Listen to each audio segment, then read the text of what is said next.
नमस्कार, आप सभी का स्वागत है न्यूज़ के पॉडकास्ट में। मैं हूं अरविंद कुमार, आपका होस्ट। और आज हमारे साथ जो गेस्ट हैं, सबसे पहले मैं आपको अपने गेस्ट से इंट्रोड्यूस कराना चाहता हूं। डॉक्टर रंजन तोमर जी हैं, एक समाज सेवी हैं, आरटीआई एक्टिविस्ट भी हैं। कई सारी इनकी आईटीआई जो हैं वो जब इन्होंने खुलासे किए हैं नोएडा से रिलेटेड हैं, कई और भी अलग अलग विषयों पर इन्होंने आईटीआई से जो जानकारियां हमारे बीच उपलब्ध कराई हैं। आपको बता दूं कि ये नोवरा जो है नोएडा विलेज रेसिडेंट एसोसिएशन जो है उसके प्रेसिडेंट भी हैं। और बड़े व्यापक तौर पर जो है ये गांव, नोएडा के जो गांव हैं उनके लोगों की समस्याओं को, उनके रोज़मर्रा की जो दिक्कतें होती हैं उनकर मुखर होकर के जो है उठाते हैं, उसके लिए आवाज़ उठाते हैं, उसके लिए अदालती लड़ाइयाँ तक लड़ते हैं। हमारे साथ जो दूसरे गेस्ट हैं वो पुनीत राणा जी हैं। वैसे अगर मैं पुनीत राणा जी के बारे में आपको बताऊं तो वो पेशे से एक इलेक्ट्रॉनिक इंजीनियर हैं, और आईटी सेक्टर में उनको बहुत बड़ा अनुभव है। लगभग 13-14 साल का अनुभव है आईटी में। और अभी वो अपने जो है व्यवसाय कर रहे हैं।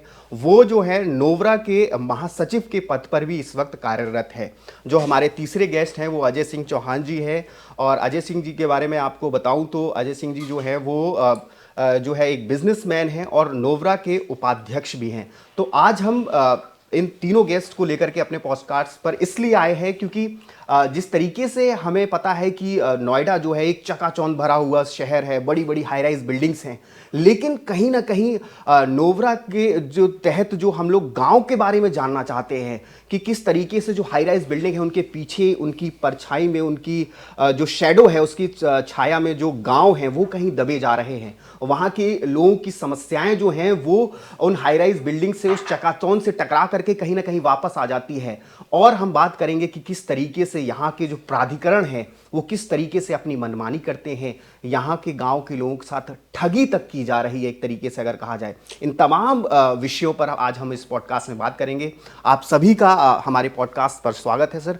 और मेरा सबसे पहला सवाल जो है रंजन जी आपसे ही होगा, क्योंकि आप नोवरा को बहुत करीब से, बहुत दिनों से जो है वो देख रहे हैं किस तरीके से आपका जो ये एसोसिएशन है वो काम कर रहा है।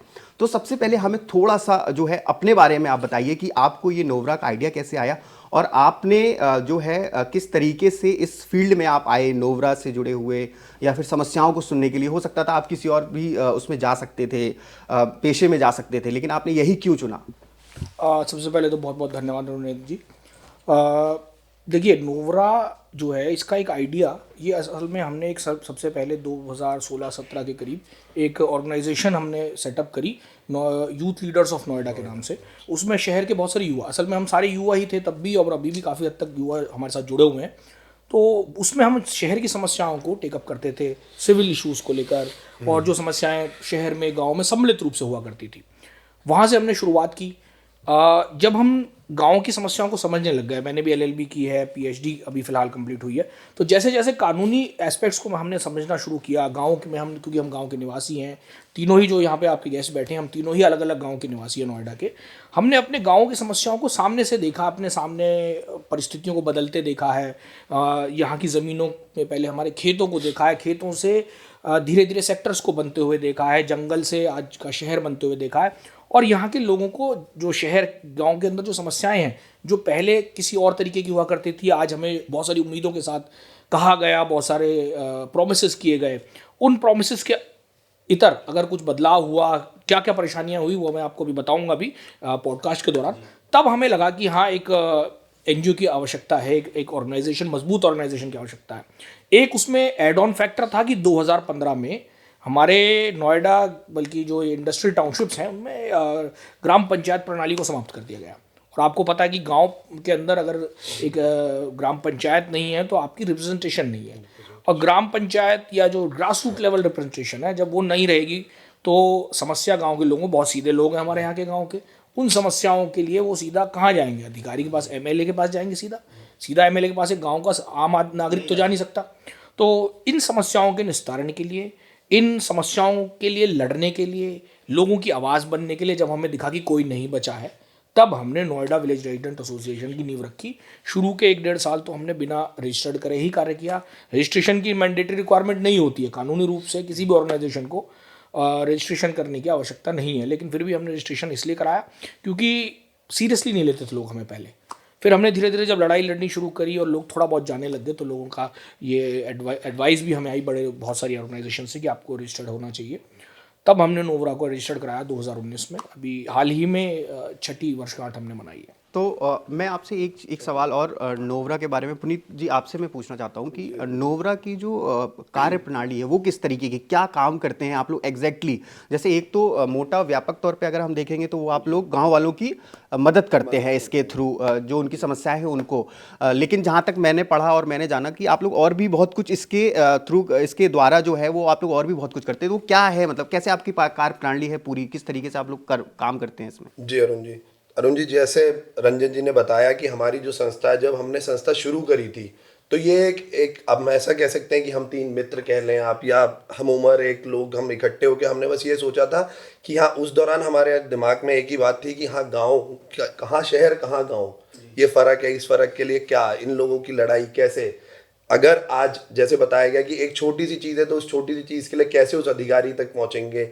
ये तो एक सिविक इश्यूज है। बाकी एजुकेशन, बाकी जो चीज़ें गांव जिन चीज़ों में लैक करता है, तो उस चीज़ को कैसे आगे हम मैचअप कैसे कर सकते हैं। तो प्रयास छोटी छोटी चीज़ों से करा था, पर हाँ, अगर आज हम अपनी रोल्स एंड रिस्पॉन्सिबिलिटीज़ की बात करें तो आज तो वो बहुत है, मतलब हमने बहुत क्षेत्रों में काम करा है, चाहे वो एजुकेशन में है, सिविक इश्यूज में है, डेमोक्रेसी के लिए है, मतलब हम सारी तरह की लड़ाइयाँ लड़ रहे हैं। अगर आप बात करें कि गांव में जो सिविक इश्यूज की रिक्वायरमेंट है, उसके लिए हमारी जो रोज हर रोज की लड़ाई, हर गांव के साथ लड़ाई, एनवायरनमेंट के लिए जो हमारी लड़ाई है वो ऐसे ही है, एजुकेशन के लिए वो ऐसे ही है कि क्यों एजुकेशन में लैग करें, क्यों अथॉरिटी ने जो वादे करे थे या नोएडा प्राधिकरण के जो वादे थे वो वादे पूरे नहीं हुए, जिसकी वजह से गांव में शायद शिक्षा नहीं पहुंच पा रही, शायद वो सुविधाएं नहीं मिल पा रही हैं। तो इस तरह से वो क्वालिटी नहीं है, वो जो क्वालिटी ऑफ लाइफ जो मिलनी चाहिए, क्वालिटी ऑफ लाइफ, मतलब वही आपके वाली बात है कि इस चकाचौंध के पीछे एक छोटे गांव भी है जहाँ से हम, जिन लोगों का बहुत बड़ा योगदान था नोएडा शहर को बसाने के लिए, उन्हीं लोगों को भूल गए। सबसे पहले हम उन्हीं लोगों को भूले जिनका योगदान, जिन्होंने शुरू करा।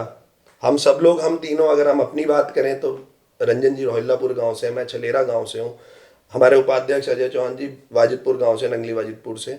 तो अगर हमारी इस थ्रू आउट जर्नी में सन 76 से एक्विजिशन, लैंड एक्विजिशन जिस दिन शुरू करी, उस दिन से हमारे नहीं, नोएडा के हर किसान का योगदान रहा है। सबसे बड़ा योगदान ही किसान का रहा है शहर को बसाने में, सर।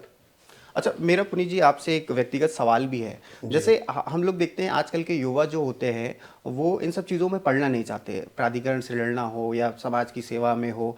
आप कैसे इसमें आ गए, क्योंकि आपका जो बैकग्राउंड है वो एक बिल्कुल ही डिफरेंट उस पे है ना। आप ना तो आपने कोई इस तरीके का, जैसे होती है ना जो आपकी शुरुआती शिक्षा जिस तरीके की है, या आपने इलेक्ट्रॉनिक इंजीनियरिंग जो कर रखी है, उसके बाद आप IT सेक्टर में थे 14 साल तक, जैसा कि मुझे आपके ही द्वारा बताया गया। तो आपका जो रुझान है वो इस तरफ कैसे आया, नोवरा की तरफ कैसे आया? आपको क्यों लगा कि इन लोगों के लिए लड़ना चाहिए, इस तरीके की? अरुण जी, अगर मैं बिल्कुल रूट कॉज पे जाऊं तो ये मतलब रुझान ऐसा था कि हमारी वाली जो जनरेशन है नोएडा शहर में, जो अपने मिडिल 30s में या 40s के करीब जा रहे हैं, ये वाली जो जनरेशन है, एक्चुअली इस जनरेशन ने ट्रांजिशन देखा है। आज चाहे मैं हूं, चाहे रंजन जी हैं, हम तीनों ने वो वाला फेज देखा है, सर, कि जब हमारा जो बचपन था, उस बचपन में हमने अपने खेत खलियान, अपनी फसल खड़ी हुई, उस सब चीज़ें देखी, और एक्चुअली उसी जगहों पे फिर ये बहुमंजिली इमारतें खड़ी हुई देखी, खड़ी होती हुई भी देखी, और कैसे ज़मीनें गई, कैसे गांव से शहर बसा, शहर में क्या मिला, शहर वालों को क्या सुविधाएं मिली, गांव वालों को क्या सुविधाएं मिली, क्या हुआ। तो सर बचपन जो हम, वो ट्रांजिशन फेज जो था सर हमारा, जब नोएडा अपनी चरम, जिसे बोलते हैं ना, शहर अपनी जवानी पे था सर। जब 2000 मतलब 2005 2000 सन 2000 से 2005 से 7 में जब शहर अपनी भरपूर जवानी में था, तब सर हम भी थे। तो हम उस दौरान ये देख रहे थे कि क्या हो रहा है, एक्चुअली क्या है। तो हमने वो ट्रांजिशन पहले का और बाद का देखा, जिसकी वजह से हर रोज हम अपने दादाजी, अपने पिताजी के साथ जब भी खेतों में, अपनी जमीनों में, जहाँ जहाँ आज कहीं भी जाते थे, और बाद में हम देखते थे अच्छा ये हुआ कैसे, चलो ये चीज ऐसे है। उसके बाद गांव में ऐसा क्यों नहीं है, मन में क्यूरियोसिटी रहती थी सर। मान लीजिए मेरा एक गांव है सर छलेरा, मेरे छलेरा गांव के सामने सेक्टर 44 नोएडा का सबसे VIP सेक्टर माना जाता है, वो बसा। तो जब मुझे आज भी याद है सर, मैं अपनी 10वीं क्लास में सुबह ऐसे ही टहलने के लिए, मॉर्निंग वॉक के लिए जाते थे, तो सर जो शहर वाला जो गेट था, सेक्टर 44 का जो गेट था, वहाँ गार्ड रोक देता था। ओके, गांव की आप गांव से रोक देते थे कि सर ID का है, कौन से हाउस नंबर में जाना है। अब सर गांव की तो सीमा बंद गई, हम शहर में वॉक करने नहीं जा सकते। तो ऐसे एक ख्याल आया कि पार्क अंदर है सेक्टर के। तो ये एक एग्जाम्पल है सर, ऐसे ढेरों एग्जाम्पल है। हम ग्रामीण वॉक करने कहाँ जाए, एक एग्जाम्पल, कहाँ जाए, टहलने कहाँ जाए, खेलने कहाँ जाए। ये मैं अपनी 10th क्लास की बात ये कर मतलब रहा एक हूँ। लकीर खींच दी गई हाँ, कि ये मैं आप गांव के 2003-04 और की ये बात शहर। कर रहा हूँ सर, जी, जब कि कहाँ जाए अंदर, अरे नहीं आप हाउस नंबर बताओ तब जाएंगे। ओके। तो सर ये बीच की सड़क है, उसके उधर सोने की एक नगरी है और इधर एक गांव है। मैं एक बात ऐड करूँ जी इसमें? जी अजय जी बताइए। भैया हम तीनों जो है शुरू से उस फैमिली से रहे हैं जी जी कि वो खून में ही है हमारे, जी, कि हमारे बड़े बूढ़े ने हमेशा मेहनत करी है, मेहनत करी है। पंचायत सब हमेशा हमारे घर पे रही, घरों पे। तो वो हमारे ब्लड में ही है कि हमें क्या करना है, उसकी मतलब वो सोचने की जरूरत अधिकारों नहीं के है। लिए लड़ना अधिकारियों के लिए जो लड़ना। शुरू से हम हमारे घरों में चलता आया है कि घर पे ही जो है पंचायत लग रही जी, है, जी, जी, जी। लोगों के फैसले घर पे हो रहे हैं, जी, जी। तो वो एक तरह से हमारे ब्लड में ही है। अजय जी, मेरा आपसे भी एक सवाल था कि बहुत से लोगों के दिमाग में ये है कि प्राधिकरण बहुत अच्छा है, बहुत से लोग उसे बहुत बुरा भी बताते हैं। तो मैं आपसे जानना चाहता हूँ, क्योंकि आप यहाँ पे बचपन से आपकी पैदाइश यहीं की है, यहीं बड़े हुए हैं, आपने बहुत सारे वर्ष यहाँ बिताए हैं, गांव में बिताए हैं, खास करके नोएडा के। तो प्राधिकरण के आने के बाद गांव वाले के जीवन पे डायरेक्टली किस तरीके का इम्पैक्ट पड़ा, किस तरीके का असर पड़ा? क्या वो अच्छा था, क्या वो बुरा था, किस तरीके का एक ओवरऑल इम्पैक्ट था गांव वालों के ऊपर? भैया हर प्रकार से ना, हर व्यक्ति के जो अलग अलग पड़ा है, किसी के लिए अच्छा पड़ा है, किसी के लिए गलत पड़ा है। जी। जिसका काम हो गया उसके लिए प्राधिकरण अच्छा है, जिसका काम नहीं हुआ उसके लिए प्राधिकरण गलत है। प्राधिकरण बहुत जगह अच्छा भी है, गांव के लिए सोचता भी है, रोड भी बनाता है, नाली भी बनाता है, लेकिन दूसरा पहलू देखा जाए, मुआवजा हुआ या और चीजें हुई, उनमें फेल है जी बहुत। मतलब प्राधिकरण को आप ये समझ लो कि प्राधिकरण पहले अपना लाभ सोचता है, बाद में आज का जो प्राधिकरण है, जी, जो नोएडा का जो प्राधिकरण। नोएडा का प्राधिकरण है, पहले वो अपना लाभ सोच रहा है। कोई जमीन एक्वायर हुई, हमें बहुत कम मूल्य पे पैसे दिए गए, लेकिन उसको आगे वो अच्छे मूल्य पे बेच रहा है, किसानों से सस्ता लेके और आगे बिल्डर्स अच्छा को। बेच रहा है। देखिए, मैं इसमें एक ऐसी बात कहता हूँ कि एशिया का सबसे बड़ा प्रॉपर्टी डीलर है नोएडा अथॉरिटी। आप ठीक है, ये बहुत मैं बड़ा बड़े आरोप खुल लगा के रहे बोल हैं। रहे हैं, आरोप नहीं लगा रहे, सच्चाई है। और ये 1976 से लेके आज तक सबसे बड़ी बात है ये कि सबसे बड़ा प्रॉपर्टी डीलर अगर एशिया कोई है तो वो नोएडा अथॉरिटी है। और प्रॉपर्टी डीलर का पहला प्रयास क्या रहता है? सेल्फ अपना जो अपना फायदा देखना, फायदा अपना है मुनाफा निकालना पहला पड़ेगा। निकालने के बाद अजय जी जो कह रहे हैं बात, उसमें बिल्कुल ये सच्चाई है कि समस्याओं का निस्तारण भी होता है, पर वो सोती रहती है नोएडा अथॉरिटी। नोएडा अथॉरिटी की गलती भी नहीं है। और अब आप बताइए, अगर आप एक एग्जाम्पल के रूप में एक मछली से कहिए कि पेड़ पर चढ़ जाओ, पेड़ चढ़ने की प्रतियोगिता में शामिल हो जाओ, और बंदर से कि तू तैराकी की प्रतियोगिता में शामिल हो जा, तो वो क्या वो उनके लिए बेनिफिशियल है? या वो करेंगे उसमें पार्टिसिपेट? नहीं करेंगे। नोएडा अथॉरिटी के इंडस्ट्रियल टाउनशिप एक्ट में लिखा हुआ है कि the authority has been developed only for the purpose of, जो इंडस्ट्रियल टाउनशिप के डेवलपमेंट के लिए, वो बनाई गई पैसे के लिए है। जब वो बनाई गई पैसे के लिए, कमाने के लिए है, तो आप उससे कम्युनिटी के काम की या जो ये म्यूनिसिपल कामों के बारे में कार्य करने की बात कर रहे हैं कि ये अच्छा करेगी, वो बेचारी कर ही नहीं सकती। असल बात यह है कि यह नेताओं द्वारा, पुरानी सरकारों द्वारा जो भी इसका एम एंड जो ऑब्जेक्टिव्स थे, ये तो सही चल रही है, हम ही गलत हैं। जब हम गलत जगह पैदा हो गए असल में। नोएडा अथॉरिटी बहुत अच्छी है, हम गलत हैं। और क्यों नोएडा अथॉरिटी को, और आप भी आपने पढ़ा भी होगा, कहीं सुप्रीम कोर्ट भी कह चुकी है कि सबसे बड़ी जो है एक भ्रष्ट ऑर्गेनाइजेशंस में से एक है नोएडा अथॉरिटी। नोएडा अथॉरिटी। बिल्कुल है। तो यहाँ पे समस्या सर हमने थोड़ी चुनी थी अथॉरिटी, हमने तो नेता, हमने तो अपने प्रतिनिधि चुने थे। अच्छा, आप लोग जैसे मैं पुनीत भाई आपसे पूछना चाहता हूँ कि आप लोग जब इस समस्याओं को लेकर के अपने जनप्रतिनिधियों के पास जाते हैं, क्योंकि रंजन सर ने कहा जिस तरीके से कि यहाँ पे कोई गांव का प्रतिनिधि नहीं है, क्योंकि यहाँ पंचायतें खत्म हैं। अब बचा कौन है? बचे जनप्रतिनिधि हैं, विधायक हैं, सांसद हैं आपके, और जो लोकल पार्षद और जो वो होंगे वो आपके प्रतिनिधि हैं। तो उनके पास जब आप जाते हैं तो उनका रिस्पॉन्स किस तरीके का होता है जब आप बोलते हैं कि हमें गांव की समस्याएं प्राधिकरण से उठानी है? तो अरुण भाई, मैं पहले बताऊं आपको कि ना तो पार्षद है, जैसे हमने इंक्लूड किया था पार्षद, मतलब लोकल बॉडी तो कोई नहीं है सर। जिस दिन ग्राम प्रधानी खत्म हुई, ग्राम प्रधानी के बाद ना कोई नॉमिनेटेड बॉडी आई है, ना कोई ऐसा है कि एमसीडी मॉडल या कोई मॉडल है म्युनिसिपल कॉर्पोरेशन वाला, कोई मॉडल नहीं है सर। ठीक है। यहाँ पे जनप्रतिनिधि के नाम पे नोएडा इतने बड़े जिले गौतम बुद्ध नगर में अगर मैं बात करूं तो 3 विधायक और 1 सांसद है। मैं कहता हूं हम जाते हैं और जो थोड़े बहुत काम हो रहे हैं हमारे इन जनप्रतिनिधियों की वजह से ही हो रहे हैं। हमारी मदद करते हैं, हमारे माननीय विधायक पंकज सिंह जी बिल्कुल हमारे बड़े भाई हैं जी। और वो हमारी हर समस्या के लिए हमारे साथ खड़े रहते हैं। हमारी समस्याओं के निस्तारीकरण, चाहे तेजपाल नागर जी हैं वो भी हमारी मदद और सहायता समझते हैं। और हो सकता है अगर मैं अदरवाइज कहूँ सर, तो वो हमारा दर्द समझते हैं। तेजपाल नागर जी भी इन्हीं गाँव में से ग्रामीण है, पंकज सिंह जी भी वो दर्द समझते हैं, बचपन से उसी राजनीतिक परिवार से हैं। पर सर अगर मैं वैसे बात करूं कि समस्याओं का निस्तारीकरण, सर इतना बड़ा जिला, एक प्रतिनिधि, सर फॉलो अप करने में मैं अगर आपको बताऊं कि उनके पास अगर वर्कलोड की मैं बात करूं ना, तो उनके पास वर्कलोड शायद मुझे लगता है वो, आप बताइए, मैं जिस गांव से आता हूं ना, उस गांव की आबादी की अगर मैं आज बात करूं तो उस गांव में 1 लाख से ऊपर आबादी होगी सर। 1 लाख आदमियों की समस्या, मैं कह रहा हूँ 10 समस्याएं तो होंगी रोज की। मतलब 10 स्थिति है कि खंबे नालियां भी पंकज थोड़ी साफ कराएंगे। आप एक बात बताओ, कितना बड़ा जिला है, म्युनिसिपल सिस्टम होना चाहिए। कितना बड़ा नोएडा शहर है, उसके एक कोने में छलेरा गांव का एक खंबे पे लाइट खराब है, मैं उसके लिए विधायक जी के पास जा रहा हूँ। पहली बात तो मेरे जाने में मुझे संकोच होता है, फिर भी जाना पड़ता है क्योंकि सरकार ने ऑप्शन नहीं छोड़ा। तो ये एक बहुत बड़ी समस्या है कि आपके जो कम्युनिकेशन जो गैप है, जो जनप्रतिनिधि को करना चाहिए, ग्राम पंचायत जिस तरीके की। अच्छा रंजन जी, मैं आपसे एक सवाल ये भी पूछना चाहता हूँ कि आपने जिस तरीके से अभी कहा कि जो नोएडा प्राधिकरण है वो एक तरीके से बहुत तानाशाही भरा रवैया जो है वो अपनाता है अक्सर मामलों में। कुछ मामलों में आपने कहा कि वो ठीक भी है। हाँ। तो किन मामलों में वो आपको लगता है कि तानाशाही भरा रवैया जो है वो अपनाता है? देखिए, ये बड़ा ही ऐसा सवाल है कि जिसके कई सारे आयाम हो सकते हैं जी। पहली बात तो ये कि आप अगर देखें कि जैसे अब आप खुद बैठे हैं यहाँ पे, अपने नोएडा के अंदर जो शहर के खासकर लोग में से कहा करते हैं कई बार कि देखिए गांव के लोगों को बड़ा सारा मुआवजा मिल गया ज़मीन की, तो वो फिर किस बात पे प्रोटेस्ट कर रहे हैं, क्यों खड़े हुए हैं। आप लीगल एस्पेक्ट इसका अगर देखें तो आपके पास, मैं उसमें एग्जांपल भी देता हूँ कई बार कि जैसे कोई व्यक्ति बैठा हुआ है कि मैं उन्हीं से पूछता हूँ आपका प्लॉट कितने का है या आपका फ्लैट कितने का है। मान लिया वो 1 करोड़ का कहते हैं, तो मैं उनसे कहता हूँ कि आपके सर पे एक ये गन लगा दी गई है, बंदूक, और मैं कहता हूँ, मैं बायर हूँ, मैं कहता हूँ आपको ये 30 लाख रुपए में देना है और देना ही पड़ेगा क्योंकि मैं सरकार हूँ। तो आप क्या करेंगे फिर उसके बाद? आपको तो मजबूरी वश वो देना ही पड़ेगा, गन लगी हुई है भाई सर पे। पर क्या वो लीगल एक ट्रांजैक्शन हुआ?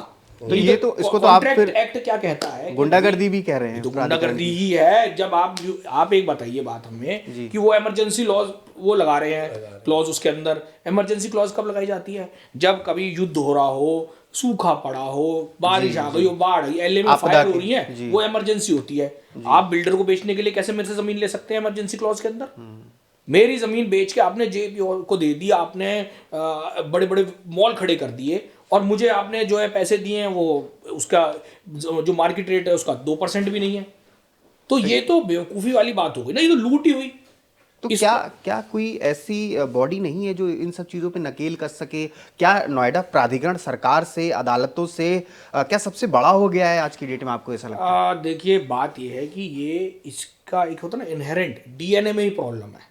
मैंने आपको बताया कि जेनेटिक प्रॉब्लम जैसे होती है किसी व्यक्ति के अंदर, ऐसे ही यहाँ डीएनए में। मैं क्या बार बार कहता हूँ, पहले मैंने बोल दिया कि नोएडा अथॉरिटी गलती नहीं है, उसको बनाया ही ऐसा गया है, उसमें लॉज ही ऐसे बना दिए गए। सुप्रीम कोर्ट, हाई कोर्ट ने कई सारे केसेस में इन इमरजेंसी क्लॉज को हटाने की बात करी है कि आप इमरजेंसी क्लॉज में जमीन का जो है मुआवजा नहीं ले सकते, वो नहीं ले कर सकते अधिग्रहण।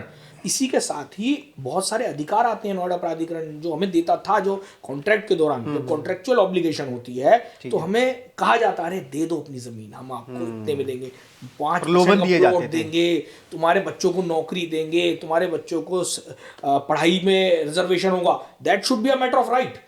अगर हमने साइन कर दिया, तुमने भी कर दिया, हमने भी कर दिया कि भाई आपको जो है नौकरी देंगे, बच्चों को ये देंगे, तो वो तो हमारे पास लिखित में हो गया, हमें भी दे दो भाई, फिर नौकरी मिलनी चाहिए। कहाँ है वो नौकरी? कहाँ हमारे बच्चों को मिल रहा है? आज हमारे सबके बच्चे महंगे स्कूलों में पैसे देने पड़ रहे हैं, और जो हम जैसे लोग जो अफोर्ड कर सकते हैं वो लोग तो पढ़ा रहे हैं अपने पैसे से, और जिन लोगों को बेचारों जमीन चली गई उनके तो बच्चे सरकारी में या सरकारी में भी नहीं, कहीं कहीं जो छोटे से स्कूल बने हुए हैं उनमें जाना पड़ रहा है उन्हें। बहुत स्थिति ऐसी नहीं है, रोजी पिक्चर पेंट नहीं करनी चाहिए। अथॉरिटी जहाँ पे हम उठा देते हैं वहाँ वो हनुमान जी की तरह उठ जाती है। सोए हुए एकदम से हमने कहा अरे समस्या है जी, अच्छा ठीक है, समस्या का निस्तारण कर देते हैं, मना नहीं कर रहा, बट उन्हें हिलाना पड़ता है, लेकिन हर रोज हर सुबह जाके हर 81 गाँव की समस्याएं छोटी छोटी लेके आप थोड़ी चले जाएंगे। ना वो नोरा कर सकती है, ना वो विधायक कर सकता है, क्योंकि ये आसान काम नहीं है। इनहेरेंट डीएनए प्रॉब्लम है जिसको थ्रू म्यूनिसिपल सिस्टम या तो नया म्यूनिसिपल सिस्टम इंस्टॉल होना चाहिए यहाँ पे, या फिर एक बॉडी इंस्टॉल हो, चाहे वो नोएडा अथॉरिटी का पार्ट हो, चाहे वो कैसे भी करके एक डेमोक्रेटिक सेटअप हो, वो बनाना पड़ेगा। इसका ऑपरेशन जरूरी है। जब तक काट के उस गड़बड़ वाले हिस्से को शरीर से नहीं निकाला जाएगा तब तक ठीक नहीं हो सकती। अजय जी, मैं आपसे एक सवाल पूछना चाहता हूँ। जैसे मुआवजे की बात हुई अभी, तो बहुत से लोगों के मन में जो बाहर से आते हैं, यहाँ रहते हैं, फ्लैट्स में रहते हैं, या जो अपने लिए घर बनवाते हैं, जो यहाँ के नहीं हैं, जो जैसे किसी और ज़िले से आए, किसी और शहर से आए, उनके दिमाग में एक चीज़ बहुत साफ है कि जो मुआवजा है यहाँ के लोगों को बहुत मिला है। मतलब वो लोग ये मानते हैं, मैं ये जानता हूं कि 90% लोग आज भी ये मानते हैं। मैंने भी जब तक रिसर्च नहीं की, मैं भी ये मानता था इस बात को कि जो यहाँ पे पैसे वाले लोग हैं गांव के, वो मुआवजे के पैसे से पैसे वाले होंगे। तो ये मुआवजे की क्या हकीकत है? क्या मुआवजे से ये लोग जो है, आप लोग के आसपास के जो लोग हैं, आप लोग जो पैसे वाले हुए, वो मुआवजे से हुए या अपनी मेहनत के दम पे? अपनी मेहनत से हुए। अरुण जी, जितना मुआवजा दिया, जो हम जैसे लोग थे, हमारे माँ बाप अच्छे स्कूलों में भेजा, हमारा मुआवजा गया स्कूलों में। भैया ट्रांसपोर्टेशन नहीं है, गांव से स्कूल कैसे जाएं, डेली सुबह ले जा रहे हैं, किसी चीज, वाहन का नाम नहीं लूंगा मैं क्योंकि ज्यादा डाउन हो जाएगा हमारा वाहन, तो स्कूल ले जा रहे हैं बेचारे, हमारा मुआवजा गया वहां पे। ये तो अपनी मेहनत से हम बलबूते से खड़े हुए हैं। देखिए इसमें एक बात और है, तो ये मिथ क्या है? जय जी जो कह रहे हैं ना, जय जी जो है, भगवान की दुआ से मान लीजिए कि कोई हर गांव का एक ज्योग्राफिकल और एक सिस्टम होता है, आपके गांव का भी होगा, कि एक होता है पेरिफेरी जिसमें बड़े लोग हैं, अच्छे लोग हैं, संभ्रांत लोग हैं। तो संभ्रांत लोगों को जमीन मिल के मुआवजे अच्छे मिल गए। ठीक है। अजय जी कह रहे हैं ये इस क्षेत्र के सबसे बड़े किसानों में से है, सबसे ज्यादा जमीन इनके पास रही, इनके परिवार के पास।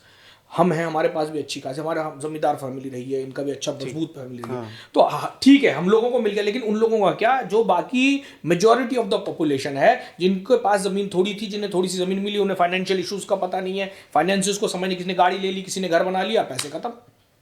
आपके बच्चों के पास पढ़ने के लिए सुविधा नहीं है, अगली पीढ़ी क्या करेगी? उनकी तो जमीन भी चली गई।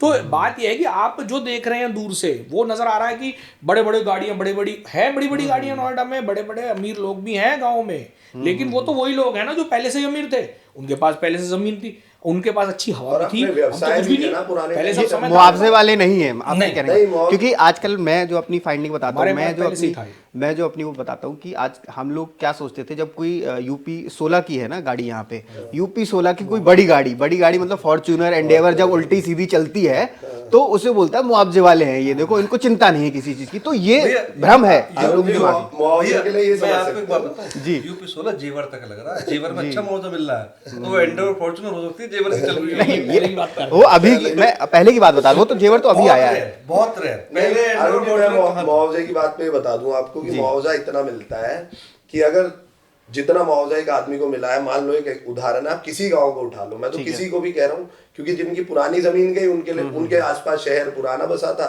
जिनकी अब गई है इनका अब बसा है।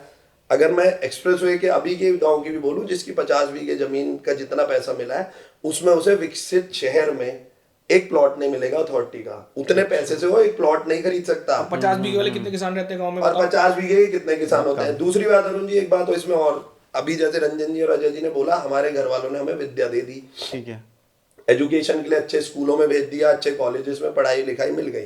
पर आप एक बात तो बताओ, अभी पिछले दिनों मेरे पास किसी का फोन आया था, वो बोल रहे थे कि इन 2 स्कूल्स ने छलेरा, अट्टा, हरौला, इन गाँव के बच्चों के एडमिशन बैन कर रखे हैं। सर बैन कर रखे हैं? बैन मतलब कि एड्रेस देख के वो कहते हैं कि फैमिली बैकग्राउंड नॉट एजुकेटेड, ये गांव से बिलोंग करते हैं। चलो उस ग्रामीण का मन क्या करेगा, 2 स्कूल और ऐड कर देता हूं। हाँ नहीं, मैं नाम तो नहीं ले सकता किसी भी स्कूल का, पर मैं ऐड कर दूंगा। चलो इसी मुद्दे पे एक एड ऑन आपसे ये कहता हूँ कि उस ग्रामीण का अगला मोटिव क्या रहेगा, मैं शहर में जाके बसूं अपने बच्चों के लिए।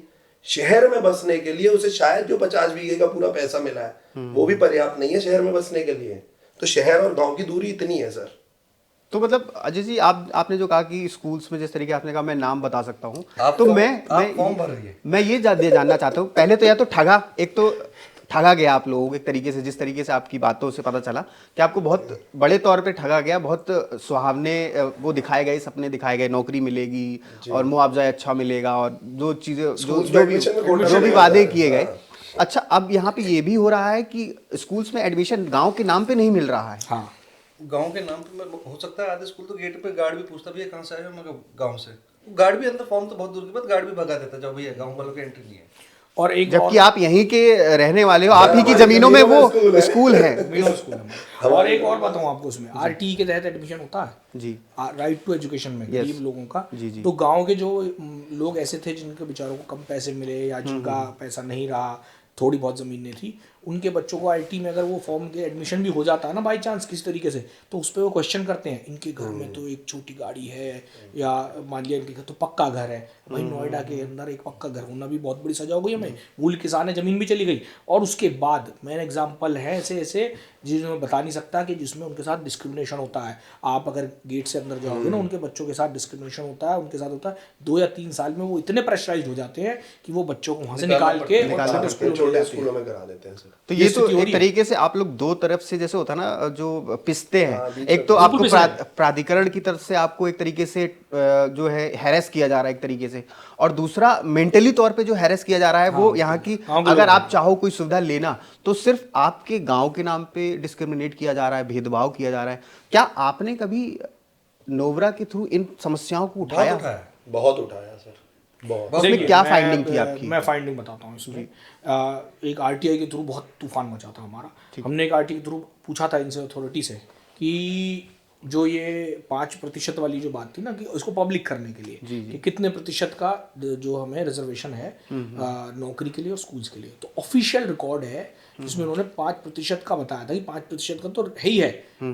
इंडस्ट्रीज में जो भी प्लॉट आवंटित होता है अथॉरिटी द्वारा फॉर इंडस्ट्रियल टाउनशिप, वो इंडस्ट्रियल या एंटरप्रेन्योर्स को, उसमें 5% आपके लोकल गाँव वालों को आप दोगे जॉब। लेकिन आप एक रिकॉर्ड पूछ लो उनसे, आज तक कोई, और ना ही इसके पीछे कोई, अब वही है, अगर आप लिखा भी ये हुआ है कि अगर वो नहीं मानते हैं शर्त को तो प्लॉट कैंसिल हो जाएगा, पर आज तक किसी का प्लॉट कैंसिल नहीं हुआ। आज तक किसी गांव वाले को इस कोटे में नौकरी नहीं मिली। यहाँ तक कि जब हमने इस बात पे शोर मचाया तो जो इंडस्ट्रियल एसोसिएशन है नोएडा की, वो हमारे खिलाफ खड़ी हो गई कि भैया गाँव के लोग काम नहीं करते हैं, ये वो झूठे मूठे आरोप लगाने। अरे स्किल्ड बेस्ड बच्चे हमारे यहाँ के, नोएडा के गाँव के पढ़े लिखे, जो अब की पीढ़ी है, पुरानी की बात नहीं कर रहा मैं, ऐसे स्किल बेस्ड अच्छे अच्छे स्कूलों में पढ़ रहे हैं, उनको बाहर जाना पड़ रहा है नौकरी के लिए। कोई बता, अपना इंडस्ट्रियल टाउनशिप का बच्चा मुंबई जा रहा है, कोई बेंगलोर, दुनिया भर से यहाँ आ रहे हैं और यहाँ के बच्चे बाहर जा रहे हैं। अच्छा तो ये पुनीत परिस्थिति भाई, है, मैं आपसे एक सवाल और, क्योंकि पुनीत भाई आईटी से है और आपने इसमें काफी काम किया है, तो मैं आपसे ये जानना चाहता हूँ, क्या जॉब्स में भी ये भेदभाव होता है कि आप यहाँ के लोकल हैं तो आपको जॉब में भी कोई इश्यूज आते हैं क्या? अरुण जी, मैं आईटी सेक्टर में नहीं, जॉब में इश्यूज का तो मैं ये बताऊं कि जॉब हम जब भी, मतलब अपने पूरी कॉलेज लाइफ और सब चीज के बाद हम जॉब में आने के बाद आदमी की काबिलियत वाली बात है सर, ठीक है, कि हाँ उस टाइम तो जिसका जैसे एक्सपीरियंस और नॉलेज पे जॉब का हुआ है।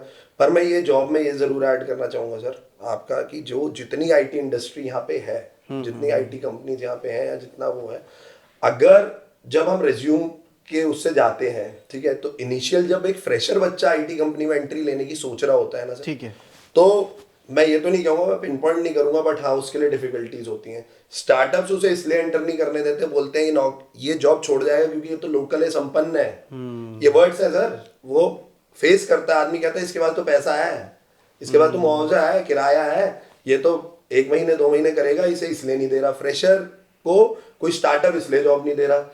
जो बड़ी कंपनी है, बड़ी कंपनी में जब कोई बंदा जा रहा है तो वहां पे ये बोल रहे हैं कि आप इस चीज में आप आए हैं तो आप यहाँ से बैंगलोर चले जाइए, या आप यहाँ से ये चले जाइए। चलो, अब अगर या तो बंदा रिलोकेट करे, जैसे रंजन जी ने कहा, क्योंकि जो बड़ी फर्म्स हैं वो तो अपने होम टाउन को वैसे ही प्रेफरेंस नहीं देती हैं, वो तो ट्रेनिंग के लिए या तो मुंबई भेजेंगी या कहीं और भेजेंगी। तो मतलब शुरुआती दौर में जॉब में भी ये चीज कहीं ना कहीं मतलब बताया जाता है कि हाँ आप गाँव से हो, हमें पता चल जाता है, एहसास कराया जाता है, हमें एहसास हो जाता है। ये हंसते तो हैं, ये हर बार हंसते हैं कि ये गांव के जो आज की पीढ़ी के बच्चे हैं बाहर क्यों जाना चाहते हैं, हंसते हैं, इन्होंने मजाक। हाँ, क्योंकि ये बहुत ही मुझे लगता है ये बहुत भैया ने गाँव छोड़ दिया, गाँव चले गए ये लोग, छोड़ा दोनों ये लोग जो है आईटी, दोनों दो भाई हैं ये, दोनों आईटी प्रोफेशनल्स, और दोनों ने जो है अपना गांव छोड़ के शहर में रहने मजबूर होना पड़ा, ये कहा जाए तो। नहीं, फिलहाल के लिए, मतलब गांव में भी घर है इनका, लेकिन ऑपरेट करने के लिए गांव में सारी संपत्ति सब चीज सब गांव में ही है अरुण जी, सब वहीं पे। गांव ना छोड़ सकता, गांव तो मेरे खून में, नसों में, दिल में गांव ही बसा है, ठीक है। गांव तो से तो मैं कहीं नहीं जा सकता। आज भी मेरी हर शाम मेरी गांव में ही होती है और सुबह भी गांव में ही होती है, गांव में तो रहूंगा ही। पर अगेन बच्चों के लिए अगर इसे आप चाहे त्याग कह दो, चाहे मेरी मजबूरी कह दो, नहीं, ये मैं ऐड करूंगा ये गांव में आप परिस्थिति देखो इनके गांव की, वो स्लम बन गया है। जो गांव में रहने की स्थिति होती है वो नरकीय स्थिति बन गई नोएडा प्राधिकरण की नीतियों के कारण। ठीक है। और उसका कारण जो है, हम आप कहो भाई ये कैसे कनेक्टेड है, गांव को आप छोड़ रहे हो और आप कह रहे हो नोएडा अथॉरिटी गलत है, तो इसको हम कनेक्ट ऐसे करेंगे कि गांव के एक आरटीआई पे फिर आ जाते हैं हम। ठीक है। एक्टिविस्ट तो बार बार इस आरटीआई पे आ बिल्कुल, जाता हूं बिल्कुल आइए। कि नोएडा प्राधिकरण को एज एन इंडस्ट्रियल टाउनशिप उनसे पूछा गया था कि भैया आपने कितने इंडस्ट्रियल टाउनशिप में लेबर या जो जनता वो काम करने वाले उनके लिए कितने घर बनाए, कितने रेजिडेंशियल प्रोमाइसेस बनाए? एक भी नहीं, जीरो। आप शहर का, देश का, दुनिया की सबसे इंपॉर्टेंट सिटीज में से एक मानने जाने के लिए तैयार हो और आपने एक भी जो भी इंडस्ट्रियल टाउनशिप होती है वहाँ पे लेबर के लिए या उन पे काम करने वाले लोगों के लिए बनाए जाते हैं घर, लेकिन यहाँ जीरो बनाया गया। अब वो क्या हुआ, वो ऐसे वर्टिकल में गांव में रहने लग गए लोग। अब वो गांव में इस लेवल पर रह रहे हैं कि गांव में सिविक्स इश्यूज इतने ज़्यादा हो गए, म्यूनिसिपल इश्यूज इतने सारे हो गए, ना सीवर है ना पानी है, पर लेकिन घुसे ही जा रहे हैं। अमानवीय तरीके से लोग जो है भर भर के लोग रह रहे हैं। एक बिल्डिंग में 100-150 लोग होंगे भाई, और इनकी गलियों में निकलना, आप शाम को चले जाओ इनकी गलियों में भाई साहब निकलना मुश्किल हो जाता है। बिल्कुल इतनी इतनी गलियां हो गई, जहां बस निकला करती थी वहां आज मोटरसाइकिल, दो छोटी मारुति नहीं निकले वहां को। और उसके बाद स्थिति हो गई है कि पानी भरने लग गया सीवर, बरसात के दिनों में हम इनके गांव में जाते हैं, अब 5-5 दिन तक पानी नहीं निकलता। तो ऐसी परिस्थिति में, और जहाँ पे लोगों को रहना जो है दूभर हो गया, म्यूनिसिपल सिस्टम नहीं है, सब कुछ खराब हो रखा है, तो फिर वहाँ आदमी तो मजबूरी में, बच्चे आजकल के तो निकलेंगे ही, कुछ इन जैसे लोग, तो इनकी भी पूरी गलती नहीं है। अच्छा, क्या बाहर मेरा घर ना, मैं बात एक वो कर रहा हूँ, मेरा घर गांव की एंट्री से मुश्किल से 200 मीटर अंदर है। ठीक है। एक तो बिल्कुल एंट्री पे 100 मीटर, 200 मीटर में मैं रह रहा था। ठीक है। जितना मुझे 10 किलोमीटर की दूरी से आके गांव की एंट्री से वो 200 मीटर का सफर तय करने में, गाड़ी निकालने में समय लगता है सर, मतलब जितना 10 किलोमीटर से टाइम लगता है उससे 3 गुना वो 200 मीटर तय करने 200 मीटर तय करने में लगता है। अच्छा, अजय जी से मैं एक सवाल पूछूंगा कि जिस तरीके से अभी पुनीत जी ने बताया कि वो गांव से निकल करके उन्होंने एक एड्रेस बदला अपना, क्या स्कूल्स में एडमिशन नहीं, के लिए? मैं इसमें ऐड कर रहा हूं, मैंने अपना एड्रेस नहीं बदला, अपने बच्चों का एड्रेस बदला है। हाँ, बच्चों का, मेरे बच्चों का एड्रेस बदलते टाइम तक चलेगा ही रहेगा। तो क्या ऐसा भी यहाँ पे गांव में लोग करते हैं कि अपना एड्रेस चेंज करने के लिए, ताकि उन्हें एडमिशन ठीक से मिल जाए? गाँव से पलायन कर रहे हैं क्या लोग? अभी है, हो रहा है गाँव में? किस तरीके से आप देखते हैं इन सब चीजों को? गलत है, बिल्कुल गलत है। एक चीज बताइए, फॉर्म भरा है पेरेंट्स ने, हम सक्षम है कि अच्छे अपने बेटे को अच्छे स्कूल, बहुत महंगे महंगे स्कूल हैं जी, जाते इंटरव्यू होता है जी, भाई, स्कूल बच्चों को देखना चाहिए ना। पेरेंट्स से पूछता है, पेरेंट्स से पूछो भाई आप फीस भर सकते हो, नहीं भर सकते, बात खत्म करो। पेरेंट्स का किस बात का इंटरव्यू ले रहे हो आप लोग? बच्चा नहीं बोल रहा, बच्चा बच्चा ही है ना, अभी नहीं बोल रहा, हिचक रहा है जी।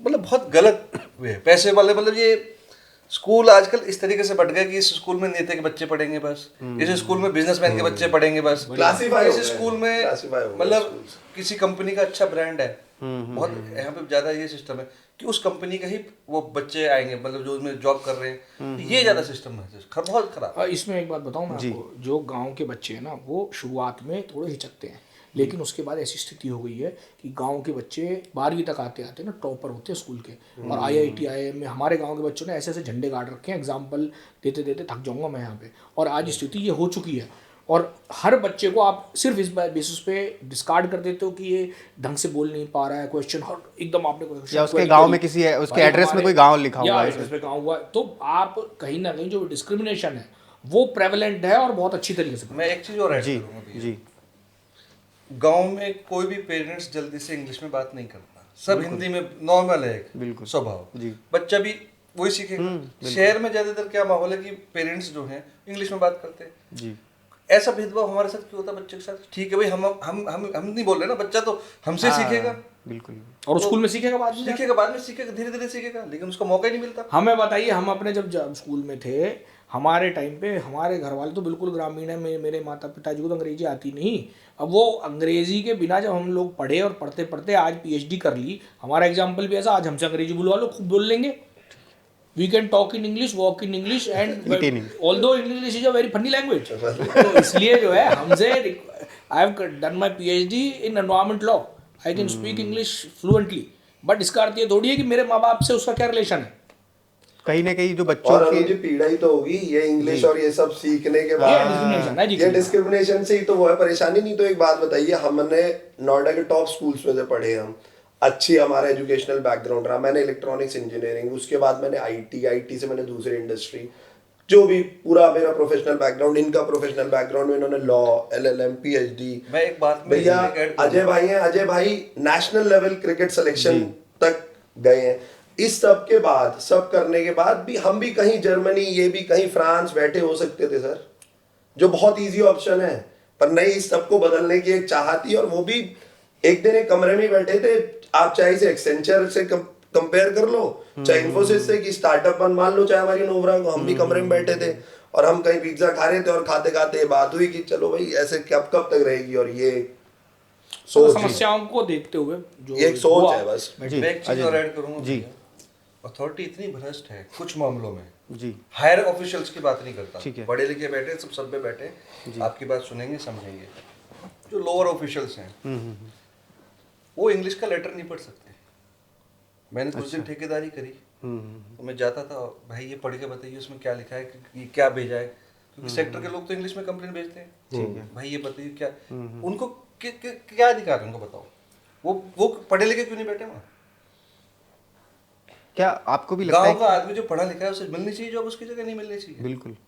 लेकिन वो सब ले दे के पहुंच रहे हैं, जो है पता अच्छा, है नोएडा वहाँ अंदर भी भ्रष्टाचार है। भ्रष्टाचार आप है, ये और गाँव के लोगों का जो रिजर्वेशन होना चाहिए था नौकरी में भी, हाई कोर्ट में चले गए। अभी एक दो, आपको पता ही नहीं है, पिछले 15-20 साल से कोई भर्ती नहीं हुई है, नोएडा अथॉरिटी खाली है। और गांव के लोग यहाँ बैठे हैं, हम लोग बैठे हैं। अरे 2013 में मैंने लीगल एडवाइजर के लिए, जॉब के लिए अप्लाई किया था, और इनकी ऑफिशियल एक निकली थी जॉब के लिए प्रोस्पेक्ट, पूरा सिस्टम। और वो हाई कोर्ट चले गए कुछ लोग, जो वहाँ के पुराने जो बाबा लोग होते हैं ना, बाबा लोग चले गए हाई कोर्ट। वो आज तक प्रक्रिया दोबारा चालू ही नहीं हुई। मतलब 2012, 13, 14 से भर्ती नहीं हो रही है। अगर भर्ती होती है तो वो जो है गांव के लोगों को नौकरी देनी पड़ेगी, वो देने ही नहीं चाहते। जो उन्होंने पहले और वादे खाली किए। पड़े, काम ही नहीं कर पा रहे वो, क्यों है ही नहीं, लोग ही नहीं है। और अच्छा, पुराने वाले लोग कहते हैं जी हमें दे दो, हमें आगे बढ़ाने का, हमें रिजर्वेशन दो, हमें ये दो, हमें वो दो। आप एक बार नोएडा अथॉरिटी का दौरा करना, ठीक है। और आप ये देखना कि नोएडा के लोकल गांव के कितने आदमी वहाँ जॉब कर रहे हैं, आपको उसी से आइडिया लग जाएगा कि कितने परसेंट होंगे। मैं कहता हूँ परसेंट भी बहुत बड़ा शब्द कह दिया मैंने। अच्छा, नोएडा अथॉरिटी काम करना नहीं चाहती है या कर नहीं पा रही है? क्या इसमें क्या द्वंद है इस बात में, कि करना नहीं चाहती है, करना नहीं कर नहीं रही है? अगर मैं एक ना बड़ी चाहना और करना दोनों एक फर्क है। थोड़ी वैसी बात करता हूँ, जो फिर बात मैं कहता हूँ बड़ी ही ऐसी है, जैसे आपके अपने TRP वाले जो देख रहे दर्शक, वो सुन के बड़ा ही रोचक भी है। और वो अगर अथॉरिटी ने सुन लिया तो वो बुरा भी मान जाएंगे, और माने 100 बार। मैं एक बात कहता हूँ, और ये बड़ी ही रोचक बात भी है। जब भारत आज़ाद नहीं हुआ था तो कहाँ से चलता था, बताओ कहाँ से चलता था? क्वीन चलाती थी, अंग्रेजों। मैडम कहाँ बैठती थी? लंदन में। और यहाँ कौन चलाता था देश को, बताओ? भारत नहीं, वाइस रॉयज, और जो वाइस रॉय चलाते थे। वाइस रॉय के नीचे अधिकारी होते थे। तो कुछ अंग्रेज होते थे, कुछ ऐसे लोग होते थे जो थोड़े से ऐसे लोग थे जो भारतीय लोग थे, जो अंग्रेजों का साथ देते थे, है ना। और कुछ ऐसे जो खिलाफत करते थे, भगत सिंह जैसे। तो आज का स्थिति, अब उससे कंपैरिजन करें नोएडा का, और ये आज के लिए नहीं बोल रहा मैं, हमेशा के लिए बोल रहा हूँ, 1976 से लेकर आज तक के लिए बोल रहा हूँ। हमारा रानी कहाँ बैठती है? लखनऊ में। और पैसा कहाँ से जाता था? हिंदुस्तान से क्वीन के पास, वहाँ लूट के हमें कहाँ जाता था पैसा? लंदन जाता था, वाइस रॉय के थ्रू। हमारा वाइस रॉय होते हैं यहाँ के CEO, और रानी बैठी होती है लखनऊ में। और ये आज 1976 से आज तक की बात कर रहा हूँ, सिर्फ आज की स्थिति नहीं बता रहा हूँ, 50 साल की स्थिति बता रहे हैं, हर सरकार की स्थिति बता रहे हैं। बहुत कंट्रोवर्शियल स्टेटमेंट है ये, लेकिन सच्चाई है। कंट्रोवर्शियल स्टेटमेंट है, लेकिन सारी सरकारों को, और ये सिस्टम की वजह से है। यहाँ से पैसा जो है वो जाता है लखनऊ, और यहाँ का पैसा लखनऊ जाता है, यहाँ से जाता है, यहाँ का जाता है, हमें लूट के जाता है। तो क्या तो एक मिनट में आपकी बात पूरी करूँ। यहाँ के वाइसरॉय जो भारत का होता था, आज यहाँ का CEO होता है उसके पद पे, समझो। CEO यहाँ के पैसे जो है लेके भेज रहे हैं लखनऊ। और ये जो पैसा है हम लोगों का, और यहाँ पे 2-4 ऐसे हुआ करते थे हिंदुस्तान में जो लड़ते थे, कुछ ऐसे होते थे। तो कई सारे यहाँ की ऑर्गेनाइजेशन है, नाम मैं नहीं लेना चाहता, जो वो अंग्रेज थे, जो कहते थे जिनको वो मिल जाते थे टाइटल। अरे भाई साहब, वो अंग्रेजों के हैं, भाई साहब उनको अंग्रेजों की तरफ से टाइटल मिल जाते थे, भाई तुम राव साहब, चापलूस वो मिल गया जी, ये राव, इनको टाइटल दिया जाता है, ये दिया जाता है, ये दिया जाता है। तो हम वो राव साहब नहीं है, हम है भगत सिंह के शहीद होने के लिए, अजय चौहान में हम लड़ते हैं उनसे डायरेक्ट। तो हम वो वाले अंग्रेज हैं जो लड़ते लड़ते मर गए। तो हम या तो मर जाएंगे पर लड़ते रहेंगे। तो नोएडा प्राधिकरण का ये सिस्टम है, एनोलॉजी आप समझ गए होंगे। बड़ा ही कंट्रोवर्शियल स्टेटमेंट इस अलग से चलाना। बिल्कुल, ये अभी अभयारण्य बना ही रहेगा आपके अभयारण्य हिसाब बना ही रहेगा। से। अजीज जी, आप कुछ बता रहे थे इसमें, इस बारे में कि किस तरीके से जो चुप लगा गया, आप बताना चाहते थे, लेकिन चुप लगा गया। नहीं बता- इनकी आप चुप्पी बता बात से सकते हैं। बड़ी है। ये चुप्पी भी बहुत बड़ी है हमारे, क्या- इनका दुख है। ये अच्छा, इनका आप लोग दुख है। आरटीआई एक्टिविस्ट है, आप लॉ के जो कुछ है बातें प्रैक्टिशनर छुपी है, रहनी अच्छी है। तो आप लोग भी अभी भी क्या डर है अथॉरिटी का? बिल्कुल इतना है। डर है आप लोग, मतलब कि आप लोग खुल के उसके बारे में बोल भी नहीं सकते? है सरकार के अंदर ही तो आती होगी, वो सरकार से बड़ी नहीं, जैसा कि मैंने कहा। किस तरीके का ये डर है और क्यों डर है, ये मैं ये जानना चाहता हूँ। देखिए ऐसा है, एक अनऑफिशियल बात भी है एक तरीके से कि डर तो खैर क्या ही डरेंगे हम जी। डर ना होता तो फिर आज से 10 साल से हम लड़ रहे जी। हैं और खुल के बोलते हैं। नोबरा जो पूरा यही कर, आज हमें लोग जानते भी हैं तो इसीलिए जानते हैं कि भाई ये 10 साल से लड़ रहे हैं। ठीक है, बात यह है कि लड़ाई के साथ साथ समस्याओं की बात जब हमने उठाई है जब बार बार, तो प्राधिकरण ने हमें वो बनाने की कोशिश करी जो अंग्रेजों के टाइम पे हुआ करते थे। राव साहब हमें बुलाया, हमें कहा कि आप हमारी बातें करो, हमारी तारीफ करो, बुराई क्यों करते हो, प्रलोभन भी दिए। प्रलोभन दिए, तो हम गए नहीं। लेकिन हमें कहीं ना कहीं से 1-2 बार धमकियां भी मिली हैं और उसमें इनडायरेक्टली ये कहा गया है कि अगर आप बहुत ज़्यादा खिलाफत करोगे तो आपके साथ अच्छा नहीं होगा। ये हुआ है और वो कई बार हुआ है, लेकिन इस चीज़ का भी हम देखो, अब खुले आशय में वाली बात है, फिर भी हम लड़ते रहे और आज भी जो लड़ाई है हमारी जारी है। लेकिन साथ में हमने ये चीज़ भी देखी कि भाई अंग्रेज तो है पर फिर भी अपने देश के अंग्रेज हैं, तो हम उनके साथ अब इतना ज़रूर है कि जैसे जैसे हम काम करने लगे हमें दिखा कि अगर हम लड़ रहे हैं तो सिर्फ बुराई करने के लिए नहीं लड़े, हम नेगेटिविटी फैलाने के लिए नहीं लड़े, हम काम करवाने के लिए लड़े। कुछ मुद्दों पे और समन्वय आज भी ये है। हो गया है कि समन्वय स्थिति बदलती जा रही है। आज उनको हम बुराई करते हैं तो हमें बुलाते भी हैं और हमसे पूछते हो आप बताइए कैसे करें इस काम को, हम ऐसे नहीं कर रहे तो आप बताओ, फिर हम उसको बताते हैं। तो हमारे कहने पे कई सारे कार्य होने लगे। अब आज की स्थिति ये भी कि नोबरा को अकेले ही नोएडा के सीईओ ने एक अलग से और वो बनाई है कमेटी, जिसमें एक्सपर्ट कमेटी में हमें शामिल किया गया है, जिसमें नोएडा के 81 गाँव की रिप्रेजेंटेशन हमें दी गई कि आप समस्याओं के बारे में हमें बताइए, हम उसका निस्तारण करेंगे, हमें आप रास्ता दिखाइए। अगर हम ना करें, आपकी उम्मीदों पर खरे ना उतरे, तो आप लोगों से हम जो है फिर आप हमें और बुरा कहिएगा। तो हम रुक रहे हैं अभी 1-2 महीने का टाइम। ये तो नोबरा के लिए बड़ा हमें कहा अचीवमेंट गया है कि जैसे अभी हमने 2 ग्राउंड की जगह बताई कि गांव के अंदर खेल के मैदान शुरुआत, उन्होंने कहा आप ट्रस्ट बिल्ड करिए हमारे साथ, आप हमेशा बुराई करते हैं, आप ट्रस्ट बिल्ड करिए। तो हमने कहा आप छोटी चीज से शुरुआत करिए, आप बड़ी मांगे मत रखिए। छोटी चीज ये है कि हमने कहा भाई ग्राउंड नहीं है, अब हमने 2 जगह ग्राउंड की मांग रखी है, सोरखा गाँव में और एक नंगली सागपुर में। उनकी मीटिंग हमारी एक जगह हो चुकी है, दूसरी होने वाली है, ग्रैप की वजह से थोड़ा डिले चल रहा है। अगर ये ग्राउंड बन जाते हैं तो हमें थोड़ा ट्रस्ट आएगा, अच्छी बात है, काम करिए। नोएडा प्राधिकरण के साथ हम काम भी करेंगे और हम उनके साथ खुल के बोल रहा हूँ कैरेट एंड स्टिक पॉलिसी रखेंगे, इनाम भी देंगे और लात भी मारेंगे। अगर गलत किया गलत तो करेंगे तो छोड़ेंगे नहीं। तो आपके लिए तो ये अचीवमेंट हो गया कि आपको वो तजुर्बा मिल रहा है नोबरा को। हमें अचीवमेंट नहीं चाहिए, हमें अचीवमेंट होती तो हम इंडिया विलेज रेजिडेंट एसोसिएशन बनाते। हमने नोएडा विलेज रेजिडेंट एसोसिएशन आज भी इसीलिए, हमें पहले दिन लोगों ने बोल दिया था भाई नेशनल जाइए, नहीं हम नेशनल इसलिए नहीं जा रहे क्योंकि हमें पहले अपने यहाँ की स्थिति तो साफ कर सही कर ले। और नोएडा के नाम पे नया शहर बसा रहे हैं, इन पे एक संभल नहीं रहा, बस क्या बोले, हम न्यू नोएडा बसा रहे हैं। रंजन जी, इसी से सवाल से एक और चीज़ है कि आपने बताया कि आप तो एक तो नोबरा के थ्रू जो ये सारी चीज़ें जो हैं वो कर रहे हैं, लीगलिटीज़ जो हैं वो सारी लड़ाइयाँ लड़ रहे हैं। अच्छा, आपने ये बताया कि आप एक्टिव एनजीओज़ का भी एक बहुत बड़ा समूह जो है उसको भी आप एक तरीके से कहते हैं अध्यक्षता कर रहे हैं उसकी भी, अगर आप कहा जाए तो वो, उसके बारे में आप क्या कहना चाहते हैं? देखिए अध्यक्षता शब्द गलत है जी, कहा जाए तो एक एक्टिव एनजीओज का एक समूह है, ठीक है। वो हमने, मैं और एक हमारे अशोक श्रीवास्तव जी हैं, नवरत्न फाउंडेशन के अध्यक्ष, बहुत नामी समाजसेवी हैं हमारे क्षेत्र के। तो उन्होंने एक बार, हम लोग बैठे थे कोविड के दौरान, तो कोविड में क्या होता था कि कोरोना में एक ही जगह पे जाके, जैसे निठारी है, छलेरा है, यहाँ समस्याओं के लिए एनजीओज बनी हुई बहुत सारी हमारे यहाँ, तो वो जाके वहाँ पे जो है राहत सामग्री बांटा करती थी। ठीक है। तो एक ही जगह पे आज सुबह को बांटी, फिर दूसरी दोपहर को बांटी, 1-2 गाँव में बांट रही है बार बार राहत सामग्री। तो हमने उस राहत सामग्री ये जो सिस्टम था इसको बदलने के लिए हमने कहा कि ग्रुप बना लेते हैं समाज सेवियों का, एनजीओज का, जिसमें हम पता चले आज यहाँ पे निठारी में मैं चला गया, हमारी एनजीओ चली गई, तो दूसरी एनजीओ ना जाए, वो दूसरे गांव में चली जाए, वो तीसरे में चली जाए। गाँव का हम बता सकते हैं यहाँ यहाँ जरूरत है। कोरोना के दौरान हम, अजय जी, हम पुनीत, हम लोग इस क्षेत्र को देख रहे थे, हमारा जो क्षेत्र है जो पुराना नोएडा, उसको दूसरे लोग देख रहे थे, कोई दूसरे को देख रहे थे। तो हमने कहा ठीक है, हमने ग्रुप बनाया, उसमें हमने डाल दिया कि आज हम लोग यहाँ जा रहे हैं तो आप यहाँ मत जाना। फिर क्या हुआ कि वो विस्तार हुआ, अलग अलग क्षेत्रों में लोग, सारे गाँव में जहाँ राहत की ज़रूरत थी वहाँ लोग जाने लग गए। धीरे धीरे वो ग्रुप बढ़ता गया, आज उसमें 115 एनजीओज हैं और उसमें हर तरीके के एनजीओज हैं।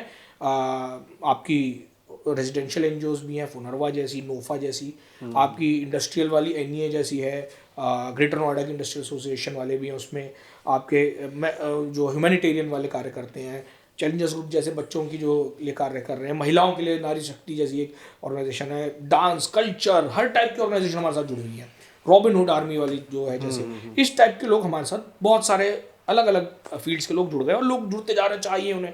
हमारी मीटिंग्स होती हैं, वो एक दूसरे साथ कोलैबोरेट करते हैं, ग्रुप में देखते हैं, किसी को पता ही नहीं है कि भाई किस तरह का काम कर रहा है, ग्रुप में देखते हैं कार्य को, भाई इसने ऐसा काम किया उसने ऐसा काम किया, एक दूसरे साथ कोलैबोरेट करने के लिए बात करते हैं कि यार आप लोगों का पास रिसोर्सेज है, हमारे पास लोग हैं, हम एक दूसरे के साथ काम कर लेते हैं तो और बड़ा काम हो पाएगा और ज़्यादा इम्पैक्ट हो पाएगा। तो अब क्या हो गया, CSR के बारे में हम बात करते हैं। CSR नोएडा जैसे क्षेत्र में चाहिए एनजीओस को, तो हमने तो हालांकि आज तक CSR लिया नहीं है क्योंकि हमारी राइट्स बेस्ड ऑर्गेनाइजेशन है, तो ह्यूमैनिटेरियन वाली जो एनजीओस हैं वो लेती हैं CSR, और CSR के बारे में हम उन्हें बताते हैं, वो CSR के बारे में बात करते हैं, CSR कहाँ से लेना चाहिए, कैसे लेना चाहिए, कैसे अच्छा कार्य करा जाए, इम्पैक्ट होता है उससे। तो होते होते वो 115 एनजीओ जुड़ गई हैं और अब लगातार हमारी कभी भी एक जैसे BNI होता है बिजनेस के लिए, ऐसे हमारी मीटिंग्स होती हैं और मीटिंग में हमारी जो है वो आपस में ना भी हो मीटिंग तो भी आपस में कोलैबोरेट कर करके एक बहुत बड़ा अच्छा विस्तार हो गया, बहुत पॉजिटिव पूरे देश में उसका जा रहा है। तो ये सिर्फ नोएडा तक सीमित नहीं है, नहीं ऐसा नहीं है, बहुत सारे क्षेत्र में जयपुर की हमारे फरीदाबाद की एनजीओ के साथ जुड़ी हुई हैं। हमने शुरुआत नोएडा से की थी, बट अब हमारे पास ऐसा नहीं कि नोएडा से जहाँ से हमारे पास एनजीओ आती है और जो सच में ही कार्य करने वाली है, हमें दिखता है कि ये सिर्फ नाम के लिए काम नहीं कर रही है, काम के लिए काम कर रही है, उसे हम जोड़ते हैं, थोड़ा सा स्टडी करते हैं। अगर कोई हमारे पास एप्लीकेशन देता है तो हमारी 5-10 तो पेंडिंग रहती है एट ए टाइम, और हमें अगर ईमानदार लग रहा है तभी हम उसे जोड़ते हैं। तो पिक्चर वाले एनजीओज नहीं है जो पिक्चर नहीं ऐसे नहीं है जो केला दे दें या पेंसिल ला के फोटो खिंचा के बड़ी ऐसे एनजीओ भैया कोई गरीब बच्चा है, मेहनत करना चाह रहा है डांस में किसी फील्ड में, उसकी पूरी हेल्प करते हैं। नोएडा अथॉरिटी नहीं करती, एनजीओ कर रही है, हर प्रकार की एनजीओ है। कोई बच्चों को पढ़ा रहा है, गरीब बच्चों को पढ़ा रहा है, कोई डांस सिखा रहा है, कोई म्यूजिक सिखा रहा है, हर प्रकार के लोग। नोएडा एनजीओस का शहर बनता जा रहा है, इसलिए तो बोलते हैं। अच्छा पुनीत भाई, मैं आपसे एक चीज़ और पूछना चाहता हूँ, नोवरा के ही बारे में है ये बेसिकली। अभी करेंटली नोवरा जो है, आप में से कोई भी इसका जवाब बारी बारी से भी दे सकते हो आप लोग, अपना अपना मत भी, कि नोवरा जो है इस वक्त किन बड़े मुद्दों पर जो है वो उनकी जो है वो एक तरीके से कहा जाए अथॉरिटी से या सरकार से किसी विभाग से वो चल रही है, केसेस चल रहे हैं जो कि लड़ रहे हैं, अभी लड़ाइयाँ लड़ी जा रही है अदालतों, किस तरीके की अभी करेंटली जो स्टेटस है? देखिए केस की अगर बात करें तो पहली बात तो केस की है जी। केस की अगर बात करें तो पहले मैं केस की बात रखता हूँ जो हमने केस किया हुआ है। हमने honourable high court of Allahabad में एक केस फाइल किया हुआ है जिसमें हमने नोएडा प्राधिकरण से की डिमांड, कई डिमांडें हमारी, एक तो या तो यहाँ पे म्यूनिसिपल सिस्टम हो, ग्राम पंचायत नहीं है, लोकल बॉडी कुछ नहीं है, तो यहाँ पे एक सिस्टम डेवलप किया जाए गाँव शहर को मिला के, या गांव को ही कर दो, कोई बात नहीं, कैसी गांव को मिला कर दो, क्योंकि ग्रास रूट लेवल डेमोक्रेसी जरूरी है हमारे क्षेत्र के लिए। दूसरा, अगर नोएडा प्राधिकरण इसके लिए एग्री नहीं करता है तो नोएडा प्राधिकरण को समाप्त करने की भी हमने यहाँ तक डिमांड उठा रखी है। और ये कोई बड़ी इनवैलिड डिमांड नहीं है। अगर आप पढ़ेंगे इंडस्ट्रियल टाउनशिप एक्ट को तो उसमें एक प्रावधान है सेक्शन 56 या 58, उसमें लिखा हुआ व्हेन द जो इसकी जो रिक्वायरमेंट है इंडस्ट्रियल टाउनशिप की इज ओवर, जब एक इंडस्ट्रियल टाउनशिप बस जाता है तो एक सिंपल सी अमेंडमेंट, एक सिंपल सी नोटिफिकेशन के द्वारा सरकार इसे खत्म कर सकती है। तो जो नोएडा अथॉरिटी अपना वो अमर अजर समझ रही है, वो ये ना समझे कि भाई हम अजर अमर हैं, वो भी एक दिन भस्मासुर की तरह समाप्त हो सकती है। तो हमें जो हम लड़ाई लड़ रहे हैं, और ऐसा नहीं, अथॉरिटी अच्छा काम करेगी तो हम उसके साथ है, नोएडा प्राधिकरण अगर अच्छा काम करेगी तो हमने इनाम भी दे चुके हैं। नोएडा का अवार्ड ट्रॉफी दी है हमने सीओ मैडम को, रितु महेश्वरी जी को हमने नोएडा ट्रॉफी दी है, कई अधिकारियों को नोएडा ट्रॉफी दी है।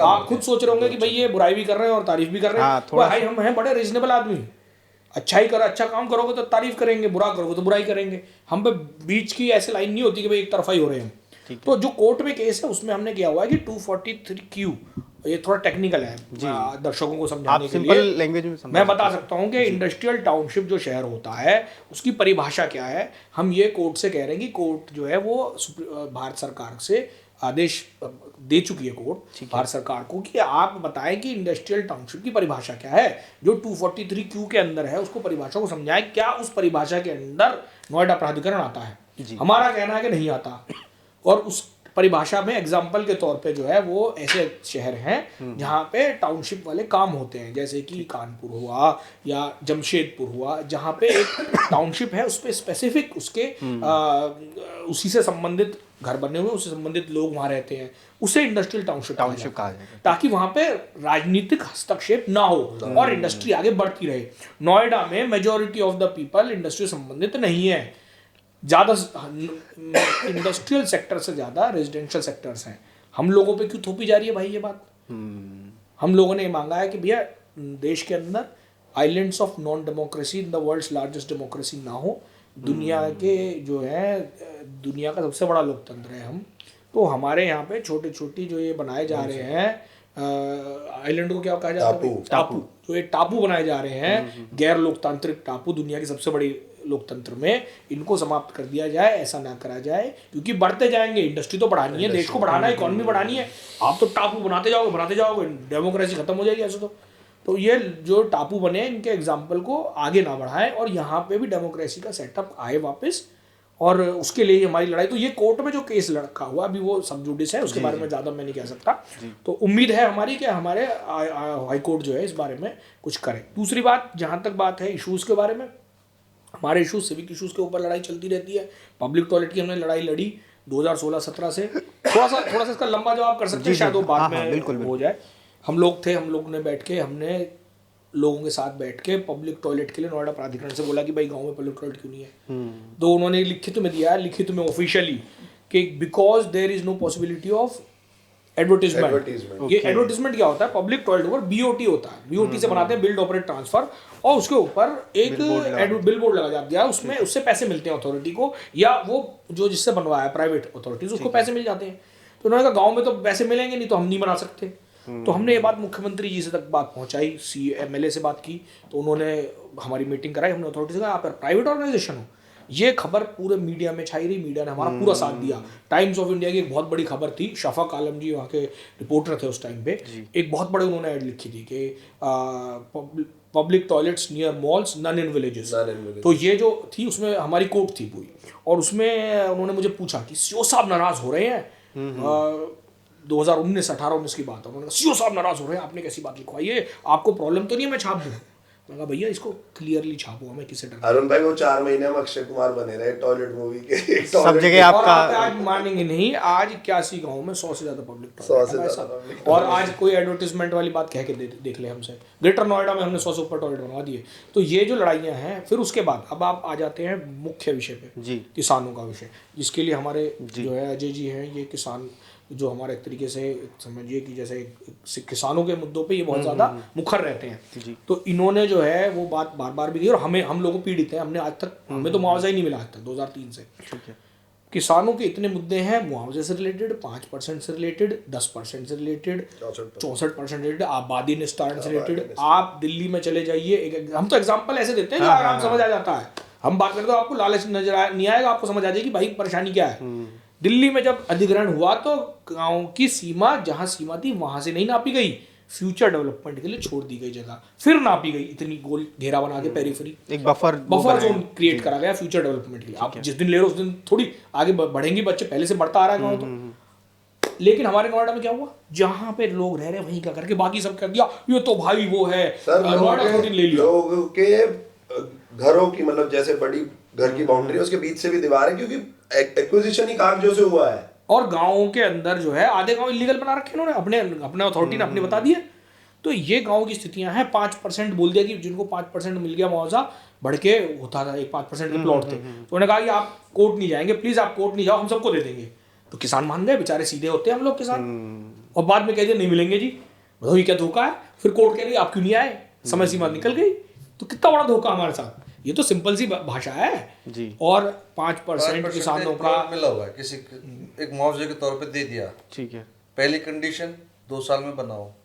हाँ, ये कंडीशन है। पहली कंडीशन 2 साल में बनाना ही, नहीं तो प्लॉट खारिज।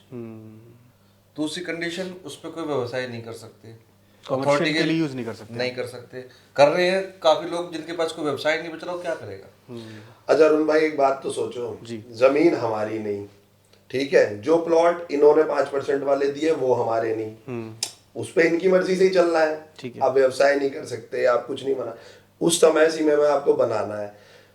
जमीन अगर लोगों के घर है, घर ये अपना बताते हैं कि हाँ हमारे अपने हैं भाई, अब तो जो कागजों से मजबूत, मतलब मैं तो ये कहूंगा कि गांव वाले तो भोले हैं कहाँ से, तो मतलब जिनकी पुरानी जमीन है 200 साल पहले जब अथॉरिटी नहीं थी तब भी गांव तो गांव वालों के ही थे, क्यों तब भी गांव तो गांव वालों के थे।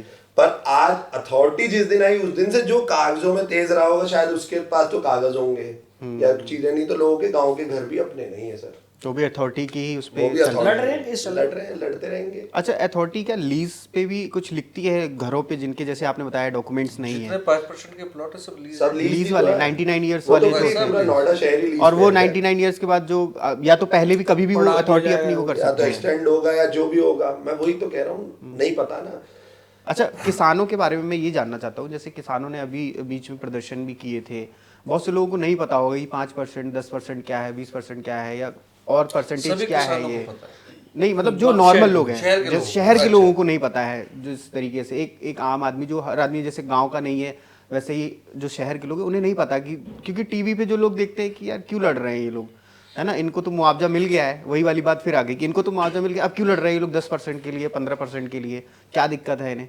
तो वो 15%, 10% वाला ये क्या फिगर है, ये क्यों इतना इम्पोर्टेंट है आप लोगों के लिए? बता दे। देखिए ऐसा है, जब मुआवजा मिलता है तो आपके पास कोई कॉन्ट्रेक्चुअल ऑब्लिगेशन की शर्तें होती हैं। शर्त ये थी कि आपको जो शर्तें, जो जैसे मैंने आपको पहले बताया कि इतना पैसा मिलेगा मुआवजे का दर, उसके अलावा वो भी मिलेगा तो आपको हमें जबरदस्ती बोला गया, डरा के दिया गया था, आप हरियाणा चले जाओ, आप और जगह चले जाओ, वो आपके कंसेंट से नहीं था।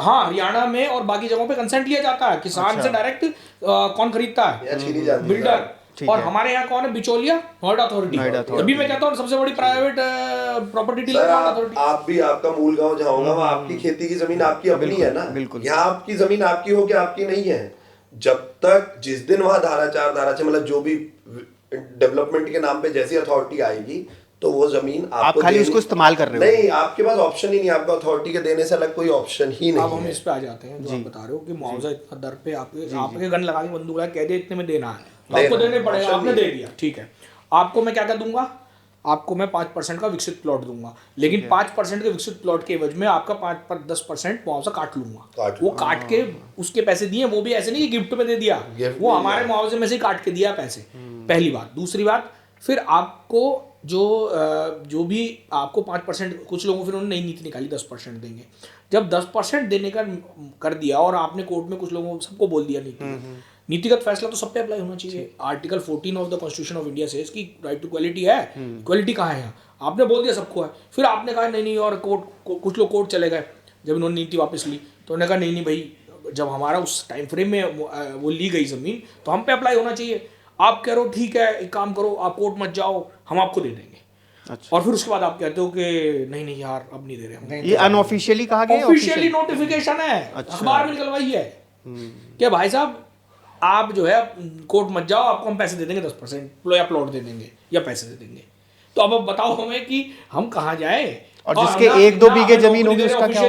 ना हमें ये पैसे दे रहे ना ऑफिशियली, ना प्लॉट दे रहे ऑफिशियली, ना हमें बच्चों को स्कूल में जाने दे रहे, 5% में दुकान नहीं खोलने दे रहे, कमर्शियल यूज नहीं करने दे रहे। अब तक नया नियम इन्होंने लागू कर दिया है कि टॉयलेट हमें नहीं मिल रहे, गाँव में कोई मकान बनाएगा तो नोएडा अथॉरिटी से नक्शा पास कराएगा जी। गांव में भी जो बनाएगा, गाँव में भी जो नया नियम ये कुछ बना रहे हैं या बना दिया है जी कि गांव में भी अगर कोई बहुमंजिला इमारत बनेगी तो नोएडा के नॉर्म्स के हिसाब से बनेगी। मतलब हर तरीके से जकड़ा हुआ है, हाथ पैर सब बांध रखे हैं, गला भी पकड़ा हुआ है, और उस हालात में कह रहे हैं कि आप लोग काम नहीं, गला ढीला हो जाता है, गला ढीला हो जाता है, जो 2 पैसे दे देगा इनको गला ढीला हो गया उसका।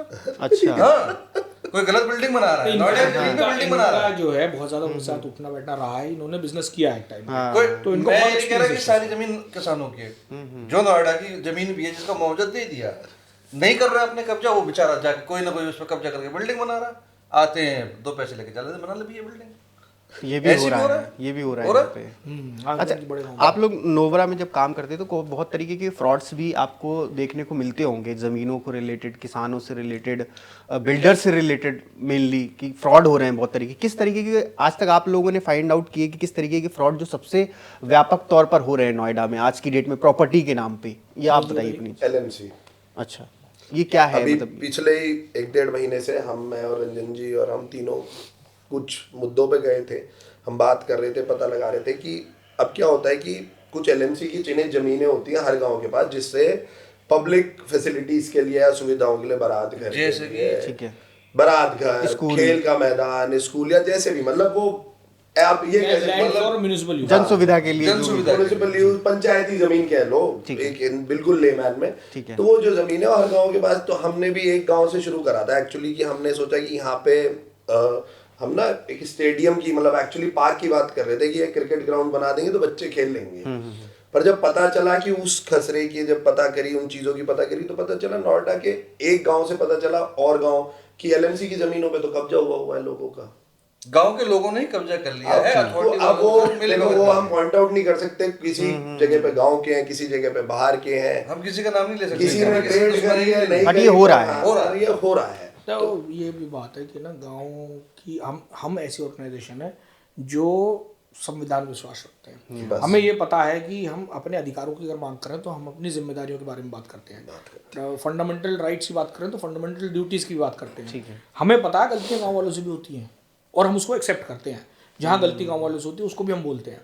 लेकिन ऐसा नहीं है कि हम उस चक्कर में हम नोएडा प्राधिकरण को हर चीज़ में सही बताने लग जाएं या समझौता नहीं करते। समझौता नहीं करते। हमारे हम प्रिंसिपल्स पे चलते हैं, गलत को चीज़ को हम गलत जाते हैं, चाहे वो गांव वाले लोग भी कर रहे हो। जहाँ गांव वाले लोग की गलती रहती है वहाँ गांव वालों को भी गलत हम बताते हैं और रास्ता निकालने की चेष्टा करते हैं।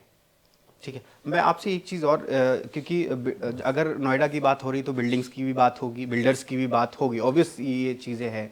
किस तरीके का जो बिल्डर्स होते हैं, बड़े बड़ी कंपनीज हैं, मतलब मैं उनकी बात नहीं करूंगा जो थोड़े कम लेवल पे काम कर रहे हैं, बड़े इंटरनेशनल लेवल के या नेशनल लेवल के बिल्डर्स की बात करते हैं, उनका कितना प्रभाव रहता है प्राधिकरण पे, नोएडा प्राधिकरण पे उनका क्या प्रभाव रहता है आज की डेट में? एक ही चीज़ का प्रभाव रहता है, पैसे का। पैसे का। कुछ नहीं है प्रभाव। हमें पर्ची देनी पड़ेगी बाहर कि हमें 2 घंटे बाद नंबर आएगा, बाबूजी आएंगे सीधा कमरे में घुस जाएंगे। उसका एक प्रभाव और ये बताऊं प्रभाव है, आपको, पैसे जो का। ये एक बात बताओ, आप किसी भी पब्लिक ऑफिस में क्या कोई जाने का समय सीमा होनी चाहिए? नहीं होनी चाहिए। Authority में एक आदमी ग्रेटर नोएडा, इसकी सीमा जो है नोएडा अथॉरिटी की, वो बहुत दूर दूर तक है। ठीक है। कोई किसी गांव का आदमी को बस नहीं है, पब्लिक ट्रांसपोर्ट नहीं है, गांव का सिंपल आदमी, कोई हाईवे वाला के पास के गांव वाला दूर का, वो नोएडा अथॉरिटी जाएगा, उसे जाने में लग गया समय, वो पहुंचा, तो उनका एक पास बनाने का सिस्टम है और पास भी एक समय सीमा तक इशू होते हैं। अगर वो 1 बजे के बाद पहुंचा, भाई पास ही नहीं मिलेगा, 1-2 बजे जो भी एक टाइम फ्रेम है, दोपहर को नहीं, अधिकारी बाबूजी मिलते नहीं है, आम आदमी के लिए नहीं मिलते, बिल्डर के साथ रोज मीटिंग होती है, या कोई ऐसा आदमी अगर को बैठ जा रहा है जो प्रॉपर्टी डीलर है, प्रॉपर्टी एजेंट है, जो पैसे दिला सकता है, बड़ा ठेकेदार है, उनकी मीटिंग 2 बजे बाद सब होती है। सब होती है, मतलब पैसे के जहाँ से बल लेन पे देन है वहाँ सब मीटिंग होती है। तभी हम कहते हैं कि सबसे बड़ी मतलब वो है प्राधिकरण के अंदर प्रॉपर्टी बहुत डीलर। अंदर तक जो है वो जो है भ्रष्टाचार कह लीजिए, लालच कह लीजिए, वो घुसा हुआ है कहीं ना कहीं। वो डीएनए में है, बार बार मैं समझता हूं। वो उसकी जो उसका जन्म जो हुआ पैदाइशी है है। वो ये इसीलिए ही। आप उसका जो दर्शक सुन रहे हो, इंडस्ट्रियल टाउनशिप एक्ट जो है उसे पढ़ लें, 1976, उसके एम्स एंड ऑब्जेक्टिव ही हैं, उसे बताया ये जा रहा तो वो यही तो करेगा। अच्छा, उसमें साथ आपने में हमारे यहाँ का एग्जांपल मैं आपको बताऊं, जी, दूसरे शहरों में अगर किसी व्यक्ति के यहाँ पे भ्रष्ट आदमी की कहानी सुनते हैं आप, तो वहाँ मिलता है भाई उसके यहाँ इतने करोड़ रुपए मिले, उसके यहाँ इतना सोना मिला। हमारे यहाँ पे किलो के हिसाब से हीरे मिलते हैं अधिकारियों के पास, प्राधिकरण के अधिकारियों के पास। यादव सिंह जी का नाम लेके बोल रहा हूँ मैं, खुल चेक करा लो, सारे मीडिया में भी है, किलो के हिसाब से हीरे मिल रहे हैं उनके घर में, करोड़ों करोड़ों रुपए कैश और मिल रहे हैं। इनकी जो वेतन है वो कितनी होगी? वेतन तो मत ही पूछो आप, वेतन के हिसाब से तो उनकी मारुति 800 की है औकात, और ले रहे हो फरारी। क्या सरकारों को ये चीजें दिखाई नहीं देती हैं? आपको क्या लगता है जय जी, क्या सरकारों को ये चीज दिखाई नहीं देती है? एक इससे पहले वाली सरकारों में एक जगह का एग्जांपल बड़ा है, एक बिचौलिया हुआ करते थे बड़े फेमस, अब तो खैर नहीं है, जीवित नहीं है, बड़े फेमस बिचौलिया थे ऑल ओवर यूपी में। और वो हर कहते हैं कि हर सप्ताह एक हेलीकॉप्टर आया करता था जो भर के जाता था पैसों से नोट, और सरकार के पास जब जाता हुई तो हम कह रहे हैं कि यहाँ का पैसा वहाँ जा रहा है, शुरू से जा रहा है, हर तरीके से जा रहा है पैसा यहाँ से प्राधिकरण से। तो मैं आपसे यही पूछना चाहता था, जिस तरीके से आप लोग जो है नोवरा के थ्रू जिस तरीके से प्राधिकरण से जो भी आपका टकराव है या जो समन्वय बैठाने की कोशिश करते हैं, इन सब चीज़ों में कहीं ना कहीं आपका चैलेंजेस क्या आते हैं आज की डेट में, कि किस तरीके के चैलेंजेस आप लोग फेस करते हो? अगर आपको कोई काम करवाना हो, जैसे मान लीजिए आपकी नाली है, गली खराब है, आपके पास कोई आया कि नोबरा हमारी इस चीज़ में मदद करे, तो आपकी उसकी प्रक्रिया क्या होती है, किस तरीके से आप लोग उसको? सोशल मीडिया सोशल मीडिया से? देखिए नहीं, एक पहली चीज में हाँ। एक एग्जांपल है सोशल मीडिया, ट्विटर वगैरह के माध्यम से, क्योंकि हम इतनी बुराई करते हैं, उन्हें समझ आ गई कि ये अगर नहीं इस प्रॉब्लम को सॉल्व करेंगे तो ये हमारे खिलाफ खड़े हो पर जाएंगे। सर एक्शन के लिए तो बिल्कुल हायर अथॉरिटीज तक भी जाना ही पड़ता है देखिए हर उसमें बार। एक सबसे बड़ी समस्या आती है, एक बड़ी समस्या कि अधिकारी जब बदलते हैं और थोड़े थोड़े दिन में बदलते रहते हैं, अभी एसीओ बदल गया, एफसीओ, संबंधित अधिकारी बदल गया, आप जा रहे हो हर बार आपको बताना पड़ता है भाई हम नोरा है, हम ऐसे करते हैं, और फेस वैल्यू से आदमी एकदम से आपको समझता नहीं है, आपको सीरियसली नहीं लेता है, और ये समस्या हमारे लिए हमेशा आती है कि हर बार कोई अधिकारी आया हमने जाके बताना पड़ेगा, फिर वो हम पे ट्रस्ट पता नहीं कब जाके करेगा। आजकल नोएडा के अंदर ऐसे हो गए लोग, नया अधिकारी आया मिठाई का डिब्बा लेके पहुंच गए तो उसकी फेस वैल्यू हो गई, हम पे वो काम होते ही नहीं है, हम जाके मिठाई आज तक किसी अधिकारी को नहीं दी हमने, हम अपने तो काम हम के पे लिए समस्या ये हो रही है कि हम पे वो, हमें या तो सीखनी पड़ेगी बटरिंग, अगली बार से हम मिठाइयाँ देना शुरू करेंगे तब शायद हमें पहचान, हो सकता है कल्चर हो गया हो नोएडा का। अगर अधिकारी को आया है तो उसको अगर तब जब तक आप खाने को चीज नहीं दोगे, मिठाई नहीं दोगे या कुछ वो नहीं करोगे, सर आ गए, तो क्या ये जो मिठाई होती है वो मीठी वाली होती है ये या? तो मिठाई शुरुआत में तो मीठी वाली होती है, बाकी बाद में जब संबंध बन जाते हैं तो वो पता नहीं कैसी कैसी आती है, हमें नहीं पता, हम उस चीज में डील ही नहीं करते, इसीलिए तो हमें वैल्यू नहीं मिलती ज्यादा, हमें लड़ना पड़ता है अपने अधिकारों के लिए। अब उन्हें जब जब मीडिया में आ गई, खबर हो गई, या दूसरे अधिकारी ने बोल दिया कि यार इनसे पंगा मत लो, कर दो इनका काम, तब जाके हमारा काम होता है, तब तक वो 2 साल पुराने हो जाते हैं, उनका ट्रांसफर होने वाला होता है। ठीक है, एक रंजन जी आपसे आखिरी सवाल है, क्योंकि आप एक आरटीआई एक्टिविस्ट है, बहुत बड़े तौर पर आपने आरटीआई लगाई हुई हैं और कई सारे समाचार पत्रों में उसके बारे में छपा है। मैं आपसे आपकी सबसे शॉकिंग आरटीआई के बारे में पूछना चाहता हूँ, जिसको देख करके आपके होश उड़ गए हो कि ये क्या हो रहा है, मतलब जिस आरटीआई को लगाने के बाद आपको जो जानकारी मिली उसके बारे में। वो वाली बताओ जिसके बाद आपको धमकी आई थी, वो नहीं, वाली नहीं, idea। ऐसी- नहीं, वो ऐसी- वाली idea। ऐसी तो सारी है। सारी नहीं, है, एक लेकिन में एक ज्यादा कुछ मेरी कुछ धमकी मैं आई। इसमें ना अगर इसका सवाल का मैं जवाब दूं तो कुछ मैं कहूँ मेरी फेवरेट आरटीआई जिनसे कुछ बदलाव हुआ हो, जो सबसे अच्छी प्यारी सी भी हो सकती है, खतरनाक भी हो सकती है।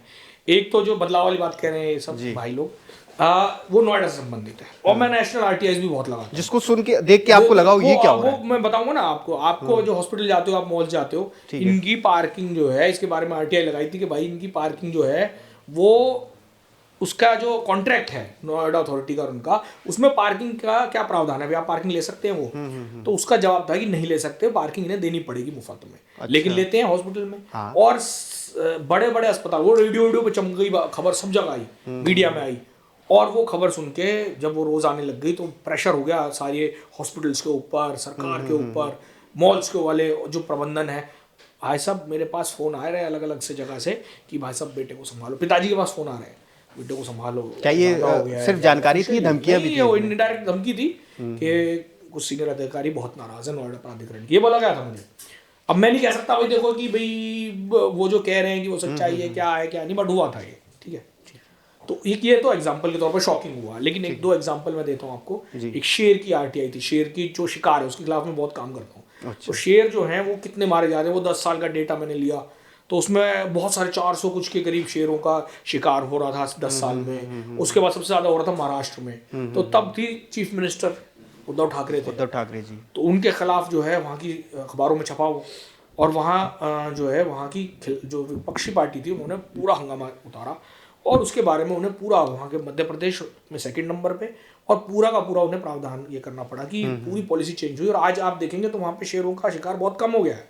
सेकंड एग्जांपल मैं आपको दे दूं कि 1 हॉर्न राइनोस, ओके, ये आपका एक वो है काजीरंगा नेशनल पार्क असम, जल्दी जल्दी मैं बता देता हूँ। वहाँ पे शेर काजीरंगा नेशनल पार्क में सबसे ज़्यादा 1 हॉर्न राइनोस का शिकार हो रहा था, और हर साल 20 से 22 नेशनल पार्क के अंदर मारे जा रहे थे 1 हॉर्न राइनोस, एक सींग के गैंडे।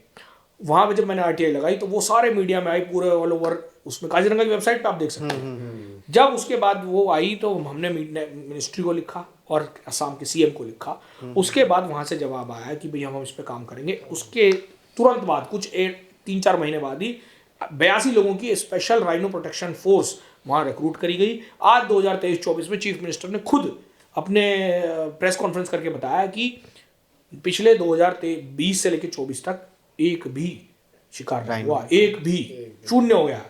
और एक आप इसमें बाद में एडजस्ट करते रहिएगा, ये तो कहानी बताऊंगा मैं एक स्टोरी मैं बताता हूँ आपको जो मुझे बड़े दिल के करीब है। पब्लिक टॉयलेट की तो आरटीआई वो भी गई, एक है मस्क डियर की। अब मस्क डियर क्या होता है, क्या होता आपको है? जानकारी भी ना हो लोगों को।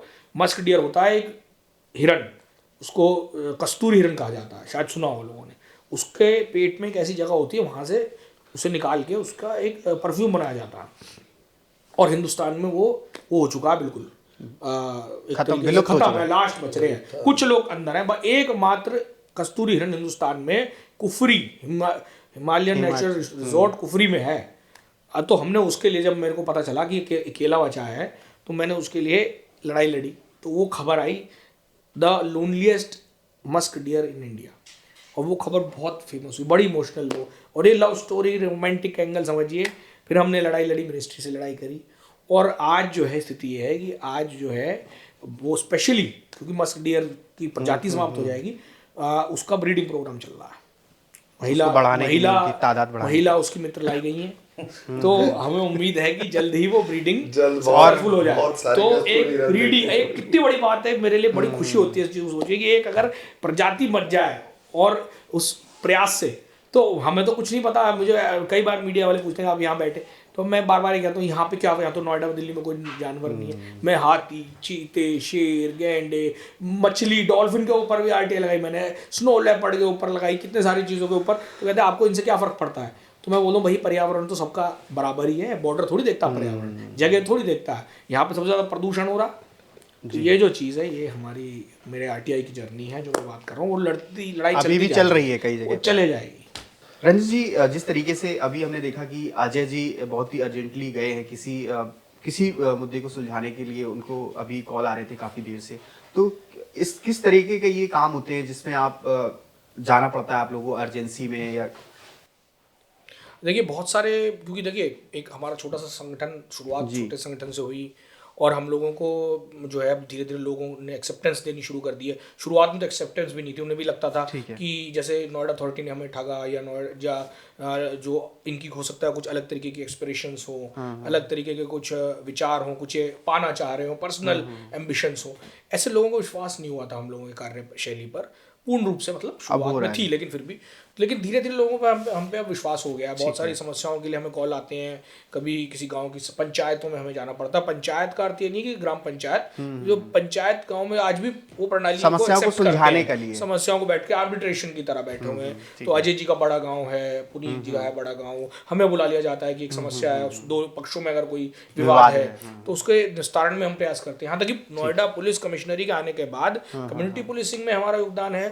नोएडा पुलिस के साथ हमारी मीटिंग्स होती हैं, कई सारे गांव के मुद्दों में एफआईआर दर्ज ना हो, यहाँ तक का प्रयास हमारा रहता है कि क्योंकि देखिए एक बार एफआईआर दर्ज हो जाती है तो अगर वो एफआईआर लायक कोई काम नहीं है, तो अगर कोई बहुत ज्यादा इलीगैलिटी नहीं हुई है, दो पक्षों में जो कि विवाद हुआ है, छोटे मोटे विवाद को बड़ा बना दिया गया हो, या दो भाइयों में एक परिवार में हो गया हो, तो उसको हम कोशिश करते हैं ऐसे मुद्दों को भी सुलझाने से समझौते के रूप में समाप्त कर दिया जाए। अच्छा, मेरा अगला सवाल ये भी था कि नोवरा के अलावा इतर आप लोग अपनी दिन भर की जो जीवन शैली है उसमें क्या क्या करते हो? क्योंकि ऐसा तो नहीं है कि आप पूरे दिन नोवरा के ही लिए वो करते हो समर्पित, दिन भर में भी आप कुछ ऐसी चीज़ें होंगी जो करते होंगे, कुछ एंटरटेनमेंट का होगा, कुछ खेल कूद से होगा, कुछ दूसरी चीज़ें होंगी, बच्चे होंगे, और भी पारिवारिक कई सारी चीज़ें होंगी। किस तरीके से आप मैनेज करते हो सारी चीज़ों को, क्या क्या करते हो? और बिल्कुल सर, बहुत सारी चीज़ें अपने जीवन में हम लोग करते हैं, बट नोवरा का एक बहुत बड़ा प्रभाव हमेशा रहता है। एनजीओ सामाजिक जीवन में कुछ देने का जो प्रभाव है वो हमारे अंदर भी इनहेरेंट ही है, डीएनए में है, वो तो है। लेकिन इसके अलावा फैमिली में मेरे दो बच्चे हैं, एक छोटी सी बिटिया है 9 महीने की, और एक बेटा है मेरा 4 साल का। उनके साथ समय मुझे देना पड़ता है, अदरवाइज अगर, और होम मिनिस्टर का जब कॉल आ जाता है तो सब काम छोड़ने भी पड़ते हैं। तो बाहर हम जाते हैं। आज भी क्योंकि युवा जीवन शैली हमारी रही, समाज सेवा में जरूर आए, बट वो जीवन जो अल्लड़ जो जीवन है वो हमने भी जिया है। हम भी पार्टीज में जाया करते थे, रात को लेट नाइट आया करते थे, वो दिन हमें भी आज याद आते हैं। आज हम 9 बजे से ज़्यादा लेट नहीं जा सकते, अदरवाइज घर में घुसना मुश्किल, घर में खाना नहीं मिलेगा हमें। तो बहुत सारे ऐसे जीवन के अंदर बदलाव आए हैं। बाहर जाने के संबंध में, अपना बिजनेस भी चलाना, कार्यशैली, कहीं पे प्रॉपर्टी से संबंधित हमारा और भी बिजनेस है, हमारी प्रॉपर्टीज़ हैं, गांव की प्रॉपर्टी है, उसकी देख रेख करना, नई चीज़ों में जगह चीज़ों को देखना, क्योंकि हम लोगों पे गैर कानूनी काम, इलीगल उल्टे काम तो आते नहीं। जो हमारा चल रहा है उसे धीरे धीरे कछुए की चाल से बढ़ाने की चेष्टा करना, समाज सेवा में समय देना और अपने फैमिली को समय देना। हम फैमिली मैन टाइप इंसान है। सबसे पसंदीदा काम क्या है आपका? मुझे सबसे पसंदीदा काम आता है अपने बच्चों के साथ उनको कहानी सुनाना रात को। मेरा बेटा कहानी सुने बिना मेरी कहानी रात को 4-5 कहानी जब तक पापा ना सुना दे वो सोता नहीं है। तो कोई और जब दंत वो किंवदंतियां होती हैं या फिर आप नहीं, मैं अपने आप करता हूँ कहानियां, और उन कहानियों में उसको रोल जरूर मिलता है कि नहीं, अपने जवानी किससे सुनाते होंगे जो अपने बेटे? तो उनसे बहुत सारी, उसमें मैं कोशिश ये करता हूँ कि वो एक अच्छा इंसान बने, वो चीज़ें सीखे। भाई पैसे इंपॉर्टेंट नहीं है, इंसानियत जरूरी है। मैं उसे हर चीज़ में उसे, जैसे ये आपका होता है ना, आपका जो कार्टून कैरेक्टर है हमारे छोटा भीम, या आपके जो अच्छे कार्य जो करते हैं उसमें वो दिखाते हैं, तो इस तरीके से मैं उसे कहानियों में दिखाता हूँ कि छोटा भीम के साथ आपका दोस्त है, आप लोगों ने इसकी हेल्प करी, ये किया, तो उसे इम्पोर्टेंस जो है वो उस चीज़ की रहे कि एंड में अच्छाई ही सबसे ज़रूरी है और कोई चीज़ ज़रूरी नहीं है। तो वो मेरे लिए ये रात को 10-11 बजे 12 बजे जब वो मेरे साथ रहता है वो मेरे दिन का सबसे अच्छा समय होता है। ठीक है पुनीत जी, आपका क्या दिन भर का एक रूटीन होता है? किस तरीके से आप पूरे दिन खुद को व्यस्त रखते हैं, क्योंकि आपके पास चीजें तो बहुत सारी है करने के लिए दिनचर्या के नोबरा के अलावा? क्योंकि नोबरा के अलावा की अगर मैं बात करूं तो मतलब मैंने ना अपना अभी कुछ वर्ष पहले मैंने अपनी आईटी से जॉब रिजाइन करा, जो मुझे, हालांकि मेरी इच्छा कभी बहुत बढ़िया जॉब करने की थी ही नहीं जी। मेरी जॉब करने की कभी इच्छा नहीं थी, पर पता नहीं, बोलते हैं ना कि वो चीज़ें इस सपनों के शहर में मैं भी घुसता चला गया कि इस कांच की बिल्डिंग में बैठ के मैं भी इंजीनियर बनता हूँ। करा, ठीक है, पर देखा कि जो रूट से वो कॉल बैक कर रही थी हर रोज की नहीं अपने काम करने अपने। मैंने अपने आईटी के स्टार्टअप, फिर कंस्ट्रक्शन, फिर ठीक है मैंने मल्टी वो काम, अपने बहुत सारे काम जोड़ लिए भगवान के आशीर्वाद से। पर करते करते अगर मैं काम से अलग और नोबरा से अलग बात करूँ तो मेरा सुबह उठ के दिनचर्या में मुझे अभी, हालांकि मैं थोड़ा लेट जागृत हुआ हूँ, थोड़ा लेट जागृत ये हुआ हूँ कि मुझे अब एक्सरसाइज का थोड़ा सा शौक लगा है, जो मुझे नया लगा है, हालांकि 1.5-2 साल से ही लगा है, क्योंकि बीच में मेरा कोलेस्ट्रॉल और वो सब आईटी की जॉब कह लो या लाइफस्टाइल कह लो, और इतनी भागदौड़, इतने स्ट्रेस की बैठे बैठे रहने से मैं बहुत ओबीस हो गया था। फिर अब मुझे एक नया शौक लगा, नहीं फिटनेस वाला, तो आजकल वो 1 घंटा, हालांकि मेरे लिए बहुत मुश्किल होता है, पर वो फोन जब मैं नॉट रीचेबल करके सुबह जिम, अच्छा जैसे इन्होंने बोला मेरे लाइफ में अगर मेरे से फेवरेट मेरा जो टाइम होता है वो होता है आज भी सोशलाइजिंग वाला ही। मुझे तो मजा सोशलाइजिंग वाली चीज़, समाज सेवा में जो चीज़ें, और हालांकि मेरे व्यापार या चीज़ें चाहे वो जो भी हो, सारी चीज़ें सोशलाइजिंग से ही जुड़ी हैं। अच्छा, मैं आपसे एक चीज़ और पूछना चाहता हूँ कि क्योंकि आप जो है, आप दोनों ही लोगों से ये पूछूंगा मैं, बारी बारी से आप लोग चाहे जवाब दे सकते हैं इसका, कि कितना कल्चरल डिफरेंस आया है गांव में और नोएडा के शहरों में? क्या एक ब्रिज बनाया जा सकता है इनके बीच, या वो पूरी तरीके से खाई बनती जा रही है कल्चरल डिफरेंसेस को लेकर के? नहीं, मैं इसमें बात करना चाहूँगा कि कल्चरल डिफरेंस बहुत ज़्यादा, देखिए पूरे देश का एक तरीके से जो भी लोग हैं, अलग अलग, साउथ इंडिया से भी, नॉर्थ से भी, यूपी से भी, बिहार से भी, हर जगह के लोग यहाँ के बस रहे हैं। ठीक है, और एक मिनी इंडिया है ये, और ये बहुत अच्छी चीज़ है हमारे लिए, पॉजिटिव, बहुत अच्छी चीज़ है। ऐसा नहीं है कि कुछ गैप है या ब्रिज है, उस ब्रिज को हम ब्रिज बन रहे हैं उसका। हम लोगों ने, हमारे गांव के बरोला के हमारे ब्रह्मपाल नागर जी बहुत बढ़िया एक रागनी गायक है, वो हमारी शान है हमारे क्षेत्र की। ऐसे हमारे छलेरा के हैं, सदरपुर की हैं मैडम, कुसुम लता चौहान जी, यूट्यूब पर बहुत अच्छे उनके जो हमारे देसी जो हमारा इतिहास उसके ऊपर गीत गाती हैं, उसके गाने गाती हैं हमारे देवताओं के बारे में, भगवान के बारे में। तो वो इस तरीके के लोग भी हमारे गाँव में, और शहरों में जो है कल्चरल प्रोग्राम में कई सारे हमारे जो है डांस की टीचर्स हैं, कई सारे कार्यक्रम आयोजित होते हैं जो कि हमारे कल्चर से संबंधित, नया कल्चर शहर, यहाँ पे एक नया कल्चर डेवलप हो रहा है जो कंपोजिट कल्चर है। तो ऐसा नहीं लग रहा कि गांव का जो कल्चर है वो कहीं मर रहा है? देखिए बात यह है कि गांव के कल्चर को हमें मदद करनी होगी, जो हम कर रहे हैं, और हम लोगों के बीच में कई लोग ऐसे नए भी उभर के आ रहे हैं, जैसे यूट्यूब का ज़माना है तो इसमें बहुत सारे लोग ऐसे भी आए हैं जिनको शायद पहले प्लेटफॉर्म नहीं मिला। लेकिन हाँ, ज़रूरी है कि रागनी जैसा जो हमारा एक कल्चरल ट्रेडिशन है, जो बहुत नाम है जिसका, वो बहुत दबा था, अब इनिशियली मुझे लगता है अब धीरे धीरे दोबारा से यूट्यूब कल्चर के दौरान, क्योंकि आज बैठ के आदमी अपने मोबाइल पे भी वीडियो बना लेता है, तो वो फिर से वापस लौटने लगा है। और इस कल्चर को, कंपोजिट कल्चर को आगे बढ़ाने की जरूरत है कि गांव और शहर सम्मिलित रूप से आगे बढ़े। हमारा एक बहुत बड़ा योगदान है इसमें, कि योगदान नहीं कह सकते, खैर ये भी ना कहा जाए कि हमारा ही योगदान है, लेकिन कहीं ना कहीं हम लोग मिलके उसमें शहर के साथ जो एक ब्रिज जो नहीं बन पा रहा था उसे बनाने में हम लोग कामयाब रहे हैं। आज शहर के ज़्यादातर एनजीओज, RWA सब हमें जानती हैं, नोवरा को, गांव के लोगों को, और हमारे माध्यम से गांवों में अब वो समझ पा रहे हैं हमारी समस्या को, जो पहले नहीं समझ पाते थे। हमारे साथ कंधे से कंधा मिला के हम लोग चल रहे हैं, ना हम उन्हें कमज़ोर समझते ना वो हमें कमज़ोर समझे, और बिल्कुल साथ में मिलके हम लोग कई बार कल्चरल इश्यूज पे, किसी भी इशू के ऊपर आगे बढ़ने के प्रयास कर रहे हैं, जो पहले नहीं होता था। अपनी पहचान मतलब गांव ने अभी बना रखी है, बना नहीं रखी है, बनानी शुरू कर दी कर है, और हम लोग उसमें एज ए ब्रिज प्रयास कर रहे हैं, जो कि मुझे लगता है बहुत अच्छा है, बहुत खुशी होती है हमें इस बात की, बड़ा पॉजिटिव है। रंजन जी ने अभी बताया कि ब्रिज बना रहे हैं, लेकिन हमने जो देखा है कि जिस तरीके से शहर का विस्तार हो रहा है, नोएडा बढ़ रहा है, नोएडा में अभी रंजन जी ने बताया बाहर से लोग आते हैं, बिहार से, यूपी से, हर शहर से आ रहे हैं, साउथ से भी आ रहे हैं, ईस्ट वेस्ट हर जगह से आ रहे हैं। तो एक समस्या और है यहाँ पे, वो है क्राइम की समस्या, जो कि लगातार डिक्रीज नहीं हो रही है। अगर ग्राफ देखेंगे तो नोएडा में क्राइम जो है वो लगातार बढ़ रहा है, चाहे वो कोई भी सरकार हो, हर सरकार में क्राइम रेट जो है वो बढ़ रहा है। क्या ये क्राइम जो है वो गांव तक भी आ रहा है, या फिर सिर्फ शहरों की इलाकों में ही, सोसाइटीज में और सड़कों तक ही सिमट जा रहा है? नहीं अरुण भाई, जितना राजधानी के करीब नोएडा, में बिल्कुल आपकी बात से सहमत हूँ कि पिछले कुछ दिनों में शायद हो सकता है अलग अलग सरकारों में कुछ रहा हो जी, पर पिछले अगर मैं पिछले 5-7 साल की मैं बहुत बिल्कुल एकदम लेमैन बात करूं तो 5-7 साल में अरुण भाई बहुत फर्क है। मैं कह रहा हूँ जमीन आसमान का फर्क है। कमिश्नरी आने के बाद इतना फर्क है कि आज जो लोग, जो IT कंपनीज, जो व्यवसाय, जो यहाँ पे जितने बड़ी इंडस्ट्री थी, जितनी गई थी, आज सब वापस आना चाहती है। देखो अरुण भाई, एक बात मैं बिल्कुल, चाहे मेरा कनेक्ट मान लो या वैसे मान लो, मैं पूरा सफर तय करके चाहे देहरादून से मैं नोएडा आ रहा होता हूँ, चाहे मैं गुड़गांव चला जाऊँ, चाहे मैं सोनीपत चला जाऊँ, चाहे फरीदाबाद चला जाऊँ, जो फील मुझे नोएडा आके मिलती है नोएडा ही आके मिलती है। ऐसा नहीं कि शहर मेरा है सर, जितनी देखो बुराई वाली जगह बुराई है, जो गाँव की दिक्कत है। अगर शहर बसाने की बात करूँ सर, इंफ्रास्ट्रक्चर सबसे बेस्ट है नोएडा में, पूरा ऑर्गेनाइज्ड है सर, ठीक है, इंफ्रास्ट्रक्चर है। उसके साथ साथ अगर क्राइम रेट की बात करें, हाँ बीच में कुछ सरकारों में क्राइम जरूर रहा है, क्योंकि यूपी का हिस्सा है, कहीं ना कहीं नोएडा यूपी का हिस्सा है।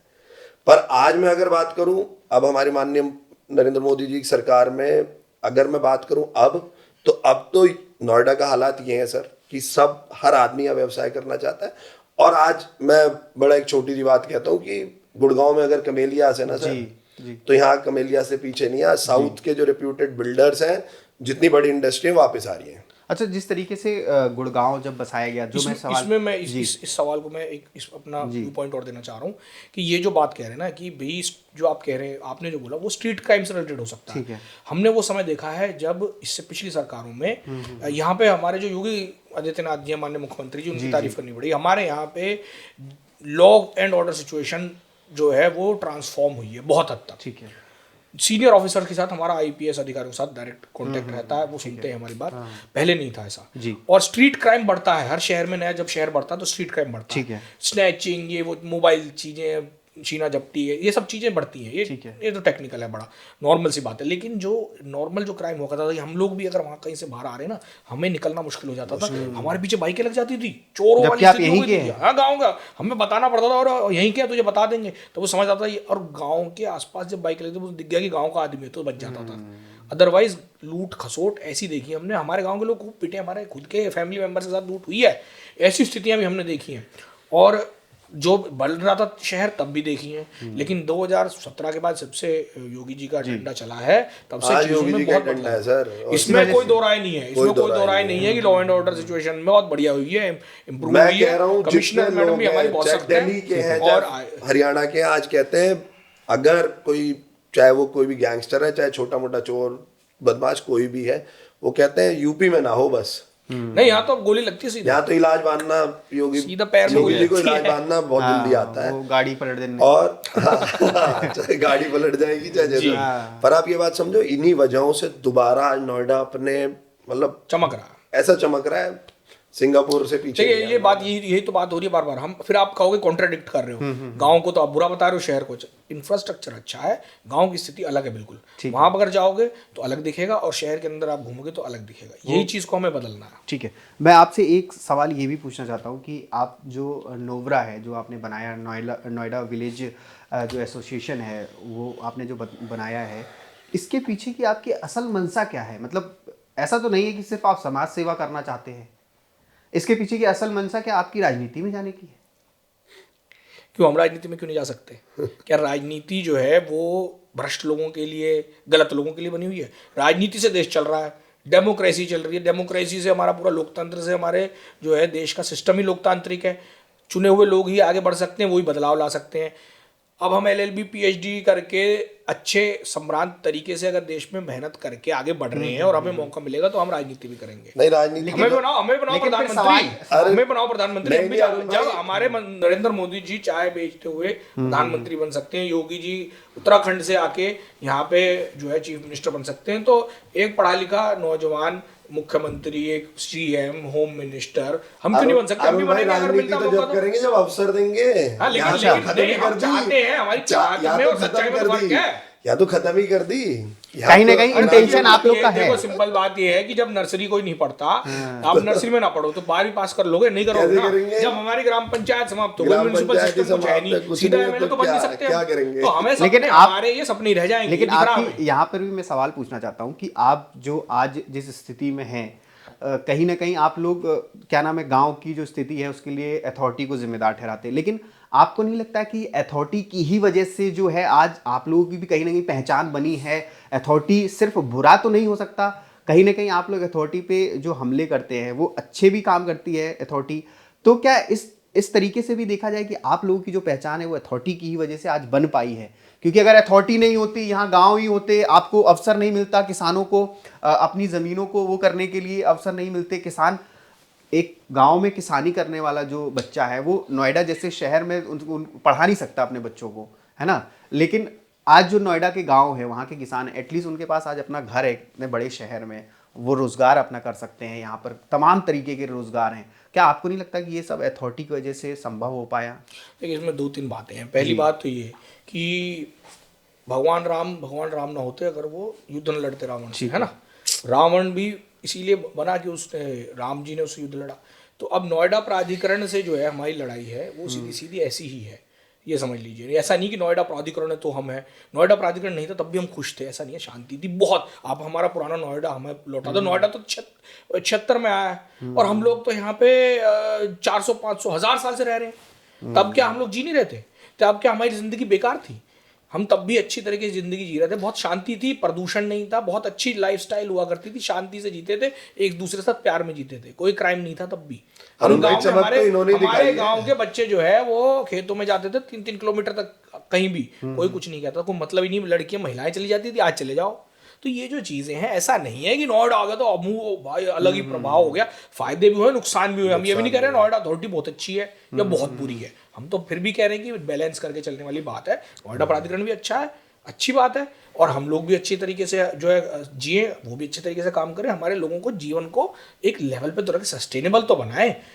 ऐसा जो है जिसे कहते हैं कि अमानवीय तो ना बनाए स्थिति को। नहीं, और हमारी स्थिति खराब, जैसी भी स्थिति थी वो स्थिति कैसे बदली, हमारी स्थिति कैसे बदली अथॉरिटी ने, हमारी कैसे बदली? आपकी स्थिति तो ऐसे बदली है ना कि अगर यहाँ पर अथॉरिटी जो है टाउनशिप नहीं लाती, या फिर यहाँ पे कंपनीज नहीं आती, या फिर यहाँ पे बिल्डिंग्स नहीं बनती, तो हो सकता है था कि यहाँ के लोग जो है वो खेती बाड़ी तक सीमित रह जाते। हो सकता है पुनीत अनाज नोवरा चला के हम अपना जीवन का ज्यादातर समय इसमें दे रहे हैं, हम मना नहीं कर रहे। मेरे साथ नोवरा भी नहीं होता, मैं बता रहा हूँ, नहीं ऐसा नहीं है कि नोवरा ना होता तो हम लोगों की कोई पहचान ना होती। आज नोवरा को मान रहे हैं, आज मैं PhD कर रहा हूँ दिल्ली यूनिवर्सिटी में, भाई साहब एक समय पे मैं टॉपर रहा, दिल्ली यूनिवर्सिटी में टॉपर रहा, PhD कर लिया, MIT स्कूल से पढ़ा हुआ हूँ।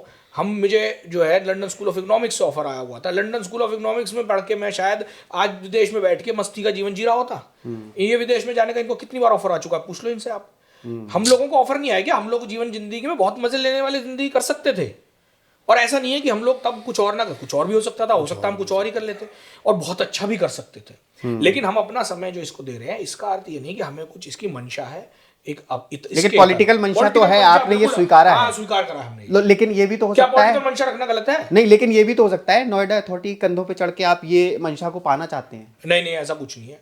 नोएडा प्राधिकरण जो मैंने कहा ना रावण वाली बात और राम वाली बात, नोएडा प्राधिकरण के हिसाब से हम आगे बढ़ रहे हैं, उस पर कंधे पे करके चल रहे हो। क्या ये एक बात, अगर यहाँ पे म्युनिसिपल सिस्टम होता तो क्या हम अपने पिताजी की तरह ग्राम पंचायत प्रधान नहीं होता मैं, प्रधान होते हुए हो सकता अगली पीढ़ी में चल के मैं एमएलए बन जाता। लेकिन अवसर तो होता, आज हम एक सोसाइटी के अध्यक्ष बन के रह जाएंगे जिंदगी में। सोसाइटी के अध्यक्ष की क्या वैल्यू है?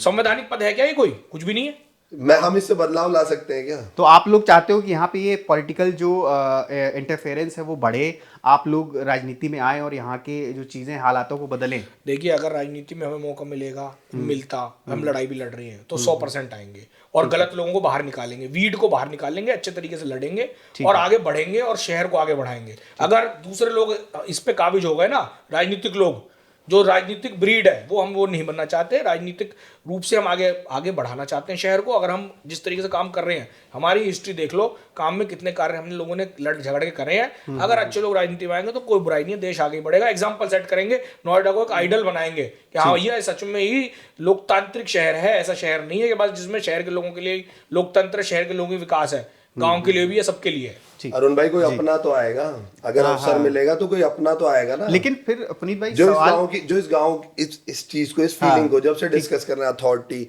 उस कांच वाली बिल्डिंग और उस गांव के जो सफर बीच का है, उसे समझने वाला कोई कब आएगा? जब अवसर दिया जाए। लेकिन फिर सवाल तो ये भी होता है ना, लोग कहते हैं कि आपने कहा कि हम अच्छे मन से आएंगे राजनीति में। हमने देश में देखा कि बहुत से लोग बहुत अच्छे मन से राजनीति में आए हैं देश में, लेकिन आज उनके ज्यादातर लोग वो भ्रष्टाचार और कहीं ना कहीं उसके जो भंवर में फंस के वो जेलों में पड़े हुए हैं, बेलों पे बाहर हैं। तो क्या ऐसा आप इस चीज को सुनिश्चित कर सकते हैं कि आपके साथ ऐसा नहीं होगा, आपका मन नहीं बदलेगा राजनीति में आने? क्योंकि राजनीति एक ऐसी चीज है जो अच्छों का दिमाग घुमा सकती है। देखिए, हमारा जो है ना, मैं ये कहना वाली बात है कि आप जिस तरफ इशारा कर रहे हैं वो दर्शक तो पहचान जाएंगे। जी बिल्कुल। और हम भी समझ रहे हैं। और सच में बहुत दूर नहीं, आपका पड़ोसी राज्य है। मुझे कई बार लोग कहते हैं मैं एक्टिविस्ट हूं, तो कहते हैं हाँ, कई एक्टिविस्ट कहाँ तक पहुंच गए और उसके बाद वो जेल में भी चलेगा। जेल तो हमारे लिए भी खुली है ना, वो भी एक एक्टिविस्ट है जिनकी हम बात कर रहे हैं। हाँ, तो हम भी जेल जाएंगे गलत करेंगे तो। लेकिन हमारा फैमिली इतिहास, डीएनए में हमारे बेईमानी है ही नहीं। हम पे प्रॉब्लम ये हो गई है, मेरे पिताजी 13 साल प्रधान रहे, मम्मी रही, दादाजी रहे। 10वीं शताब्दी में दिल्ली से हमारा राजपूत परिवार है। 10वीं शताब्दी में 1032 में दिल्ली से हमारा यहाँ आगमन हुआ। जब ये नोएडा वोएडा कुछ नहीं था, जंगलात थे। जंगलात में हमारे गाँवों में लोग रहे, हमारे परिवार के लोग। हम लोगों ने यहाँ पे अपना जीवन, हमारी पीढ़ियाँ हजारों, कितने 1000 साल से ऊपर हो गए, पीढ़ियाँ यहाँ पे रही हैं। तो हमें इस चीज़ पे ध्यान रखना है कि हमारी फैमिली ने हमेशा इस क्षेत्र को दिया, हम लोगों ने सिर्फ लड़ाई लड़ी है यहाँ के अधिकारों की। तो हमारा जो है प्रॉब्लम है ये है कि हमें यहाँ पे ये कहना कि भाई आप लोग तो बदल जाएंगे, हो सकता बदल जाए, हो सकता पावर करप्ट हो जाए, अभी तक तो नहीं हुए, पर अगर हो गए तब हमारे लिए भी जेल के दरवाजे खुले हैं। लेकिन अभी तक हमारे डीएनए में ये है कि इतनी उम्र हो गई, आज तक हम पे बेईमानी करा नहीं जाता, हम पे गलत बात करी नहीं जाती। वो चीज़ हमारे अंदर है। आपको भी एक अवसर, आप दोनों लोग चाहते हैं कि आपको भी अवसर मिले? हाँ, बिल्कुल मिलना चाहिए। जब झूठे गलत लोगों को मिलता है, बेईमानों को मिलता है, तो हम जैसे लोगों को तो मिलना ही चाहिए। तो मेरा आपने जैसे कहा अभी जो सवाल आपने उठाया और जो आपने कहा इतिहास के बारे में जो आपने बात की अभी कि किस तरीके से आप लोग जो है राजपूत परिवार से आए यहाँ पर, आप लोग यहाँ पर आके बसे हजारों साल पहले, ठीक है। तो मैं इस इतिहास से ही थोड़ा सा रंजन जी आपसे भी समझना चाहता हूँ इतिहास के विषय में। बहुत से लोग सोचते हैं कि नोएडा एक बहुत ही नया बसा हुआ शहर है, बहुत ही प्लान्ड वे में बसा था, लेकिन मैं आपसे इसके ऐतिहासिक महत्व के बारे में जानना चाहता हूँ नोएडा में, क्योंकि कई सारी ऐसी ऐतिहासिक जगह हैं जिन्हें बहुत कम लोग जानते हैं कि वो क्यों हैं, कहाँ से आई। मतलब महाभारत काल से जब से जो कौरव पांडव थे उनका भी यहाँ पे जुड़ाव रहा, रावण के लिहाज से देखा जाए तो उसका भी एक जुड़ाव रहा।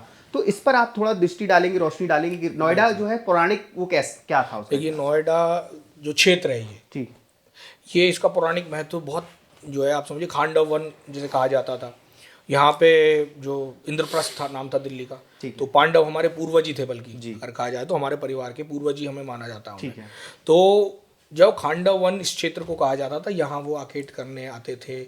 यहाँ पे गुरु शिष्य जो हमारे वो रहते थे, उनकी जो ट्रेनिंग जो होती है, जो एक गुरु शिष्य परंपरा है हमारा, गुरु द्रोणाचार्य जो ये हमारे यहाँ का जो है दनकौर, तो यहाँ पे उनको सिखाया गया, सारी उनकी ट्रेनिंग यहाँ हुई है। गुरु शिक्षा जो प्रणाली है वो हमारा जो है गुरुओं का क्षेत्र है ये। यहाँ पे आपने कहा तो दनकौर का नाम आ गया। आप यहाँ पे आ गए बिसरक की आपने बात करी। बिसरक ऐसा क्षेत्र है जहाँ पे रावण की जन्मभूमि बताया जाता है। और जो उनके पिताजी और उनकी माताजी वो यहाँ पे रहा करते थे, तो जो बिसरख गांव है वहाँ पे विश्वासुर जो उनके विश्वासुर जो थे, तो रावण की जन्मभूमि यहाँ कहा जाता है। अब ये जो चीज़ है, ये ऐसी समस्या है, एक ऐसी चीज़ है जिसका आप समझ सकते हैं कि ऐतिहासिक महत्व बहुत ज़्यादा है। यहाँ बिसरख के लोग आज भी जो रावण को जलाया जाता है वो वहाँ पे नहीं होता, पूजा भी होती, मंदिर है वहाँ, मंदिर है। और इसके अलावा आपको बता दें जो नलगढ़ा के बारे में, नलगढ़ा में जो हमारे भगत सिंह थे, बम बनाने की पूरी मशीन यहाँ पे एक रखी हुई थी, यहीं पे बम बनाए जाते थे। यहाँ क्रांति का भी की जननी भी है अभी भूमि। तो ये बहुत ऐतिहासिक जो गांव है, इसके बारे में वो है, क्षेत्र है नोएडा। अब नोएडा तो अब बना है, खैर तो बहुत सारे हम ऐसे चीज़ें आपके सामने लेके आएंगे जल्दी ही। एक पुस्तक हम लोग निकाल। अच्छा, जैसे किसी को आपने बताया अभी कि आप लोग एक पुस्तक पे काम कर रहे हैं, बहुत जल्द वो आने वाली है, तो उसमें क्या क्या देखने को मिलेगा नोएडा के बारे में? जैसे किसी को बहुत विस्तृत जानकारी चाहिए, बहुत डिटेल्ड में चीज़ें जाननी है नोएडा की, तो क्या उसमें वो सारी उसकी जो सवाल होंगे, क्या उनको उसमें पूरा किया जाएगा? देखिए, हमारे जो है पुनीत जी और हम लोगों ने एक प्लान अभी बनाया है। हम लोग एक पुस्तक जो लिख रहे हैं उसमें, क्योंकि गांव का अब एक तरीके से अस्तित्व समाप्त हो रहा है, गांव को लोग पूछते नहीं है, एक तरीके से बाउंड्रीज खड़ी कर दी गई हैं, उसे अंदर दीवारें, अथॉरिटी, मतलब जो है ये समझ लीजिए गाँव से बाहर निकलते ही बाउंड्री हो गई है, शहर की अलग है और गाँव को बंद करने की कोशिश है। तो लोगों को एक तरीके से गाँव के बारे में पता ही नहीं है, उनसे पता उसके इतिहास के बारे में, जैसे अभी हमने आपको बताया, ये पता नहीं होगा आपको। ऐसे ही बहुत सारे गाँव को और भी इतिहास है, जैसे कि एक मंगरौली गांव के बारे में मुझे पता चला कि इतिहास है, नहीं पौराणिक भी है और ये भी है जो प्री अपना जो है इंडिपेंडेंस का, कि आईएनए में कुछ लोग थे, कोई किसी चीज के लिए लड़े, कोई ऐसे भी लोग हैं जो वहाँ पे आईएएस अधिकारी, आईपीएस, एक महिला के बारे में मुझे किसी ने पूछा जो आईपीएस बनी, कोई ऐसे भी लोग हैं जो बड़े लेखक हैं, कोई मेरे पिताजी लेखक हैं, नामी लेखक, 25 पुस्तकें लिख चुके हैं, 24 क्रिकेट प्लेयर हैं और खिलाड़ी हैं। तो ये गाँव के अंदर जो निकले हैं लोग, टेनिस बैडमिंटन में भी निकल रहे हैं, पुराने लोग हैं, बहुत नामी लोग हैं, तो उन लोगों की जानकारी, गाँव की जानकारी, उसकी ब्रीफ हिस्ट्री, उसमें कैसे लोग रहते थे, कैसे उसमें आज लोग रहते हैं, ये हम एक बेसिक सवाल करेंगे, उनसे जवाब मांगेंगे और उन जवाबों को लेके हम लोग जो है एक पुस्तक प्रकाशित करेंगे। क्या आपने उसका कोई नाम भी सोचा है? नाम के बारे में हम आपके माध्यम से कहते हैं कि हमें नाम के सजेशन दिए जाए गाँव के बारे में, और हम उसके नाम भी हम प्रस्तावित रखेंगे। अभी हमने नाम सोचा नहीं है पूर्ण रूप से, कोई फाइनल नहीं हुआ है, और हम कोशिश करेंगे 2 वॉल्यूम में इसे निकालें, 41 गाँव पहले और फिर 40 गाँव, 81 गाँव, सभी 81 गाँव के बारे में जो नोएडा में मूलतः जो जिनके बड़े नाम हैं उनके बारे में। टोटल ही 81 गाँव है नोएडा, 81 गाँव है नोएडा अथॉरिटी। अच्छा, तो आप उनके बारे में पूरी जानकारी जो बिल्कुल वो निकालना चाहते, ठीक है। तो आज हमारे साथ हमारे जो गेस्ट थे रंजन जी और पुनीत जी, जिन्होंने बहुत ही डिटेल्ड वे में हमसे नोएडा की जो समस्याएं हैं उनके बारे में बात की, नोएडा के गाँवों के बारे में बात की, गांव में रहने वाले किसानों के बारे में बात की, और एक यहाँ पे जो सबसे बड़ी जो समस्या कह लीजिए या फिर गांव वालों के लिए आफत कह लीजिए, कोई भी आप उसको शब्द दे सकते हैं इस पॉडकास्ट को सुनने के बाद, वो है प्राधिकरण, जिसके बारे में बहुत अंदरूनी बातें भी पता चली और बहुत ही डरावनी बातें भी पता चली, कुछ अच्छी बातें भी थी। ऐसा नहीं कि सारा हमने जो ये पॉडकास्ट किया उसमें सिर्फ नेगेटिव चीज़ों को ही कवर किया, हमने कोशिश की कि जो कल्चरल वे है जो गांव का है नोएडा का, वो किस तरीके से है, वहाँ किस तरीके से लोग हैं, क्या वो सोचते हैं जो लोग सोसाइटीज़ में रहते हैं, हाई राइज बिल्डिंग्स में रहते हैं, उनके बारे में क्या वो लोग सोचते हैं जो बड़ी बड़ी बिल्डिंग्स में काम करते हैं, यहाँ के किसान जो है उनके बारे में, मुआवजे को लेकर के बहुत बड़ा जो है भ्रम जो है वो टूटा है बहुत से लोगों का इस पॉडकास्ट में। तो आप लोग हमें बताइएगा कि कैसा लगा आपको हमारे ये पॉडकास्ट, और बहुत बहुत शुक्रिया रंजन जी, पुनीत जी, आपका हमारे पॉडकास्ट पर आए, बहुत बहुत धन्यवाद।